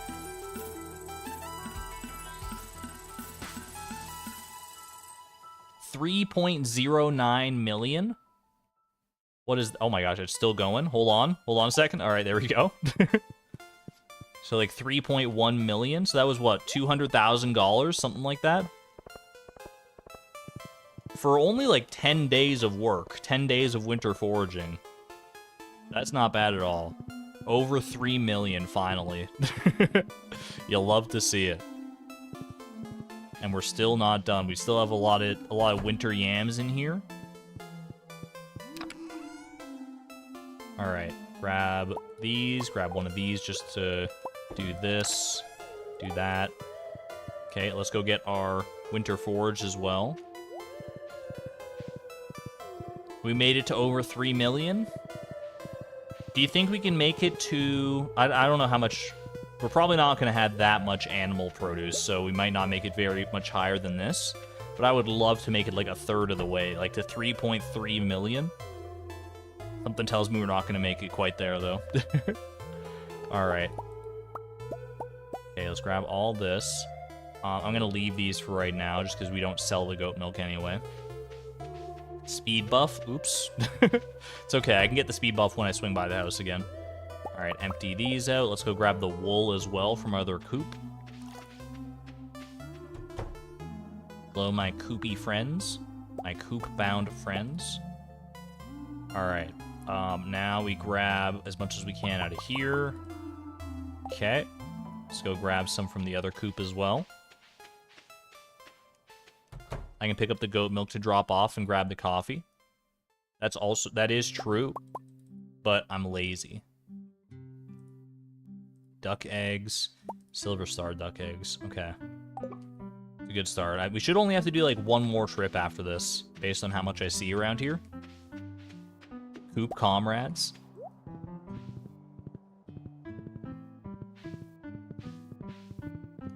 Yeah, I'll grab the speed buff, if only for the fact that zoomies are so fun. Alright, where is my speed buffs? Boom and boom. You get this. Iota, get ready for the ride of your life. Here we go. You ready for zoomies? Zoom! Ooh, we're so fast! Hope nobody gets motion sick off of this. We flying. My propeller should be like spinning all over the place. Holy moly. Excuse me, sir. you're interrupting my zoomies?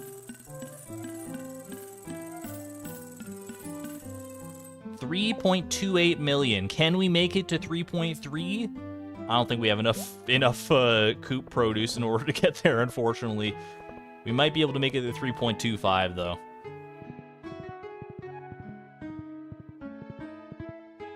He'd give so much for the propeller to spin. I believe there's a mod for it that I've been linked to and just haven't actually downloaded yet. I don't know if the propeller will still spin when it's on your horse, but I would certainly hope so. Alright, how much else we got here? This is not very much. Like I said, we haven't had that much time due to our abundance of winter foraging to let these build up. But, oh, we have just enough room to do all this. That's nice. But we'll see how much we can get here. It's a possibility. I don't know, looking at this, combined with the stuff that we shipped as well today, I think we're going to be cutting it close if we want to try and hit 3.3 million.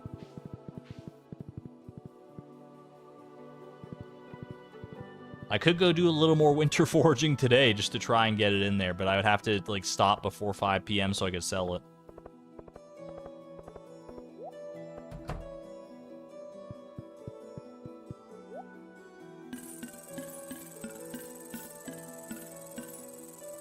$3.245 million.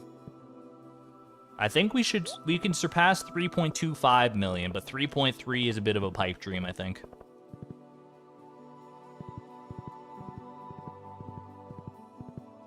If we had our iridium quality goat cheese ready to sell, I think we would be there. I think that would be big, but I don't think we're gonna quite make it this time, unfortunately. Pop that in there, pop this in here. Where my star fruit at?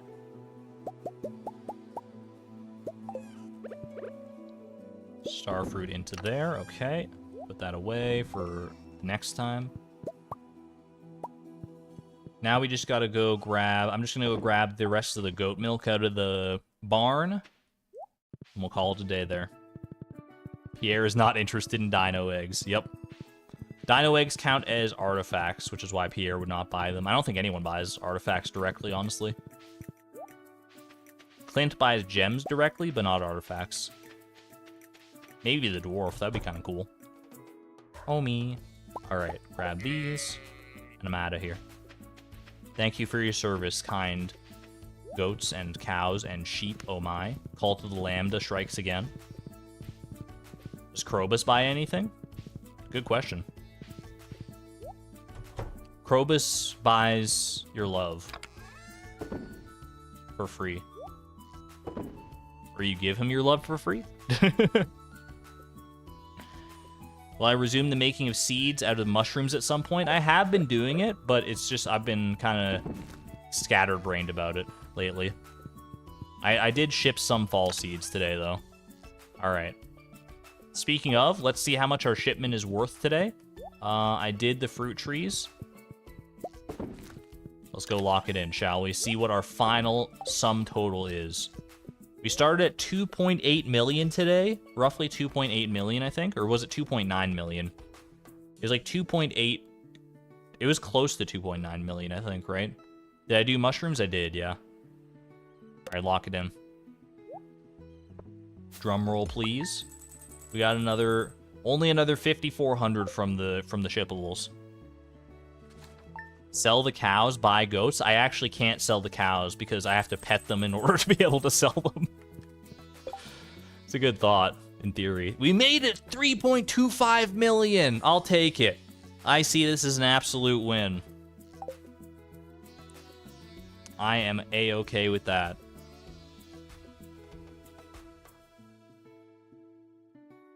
Disclaimer, don't do mushrooms IRL. Have a good one there, Lisa. We're actually about to end the stream off anyway, so I'm also going to get out of here. But thank you all for the lovely stream.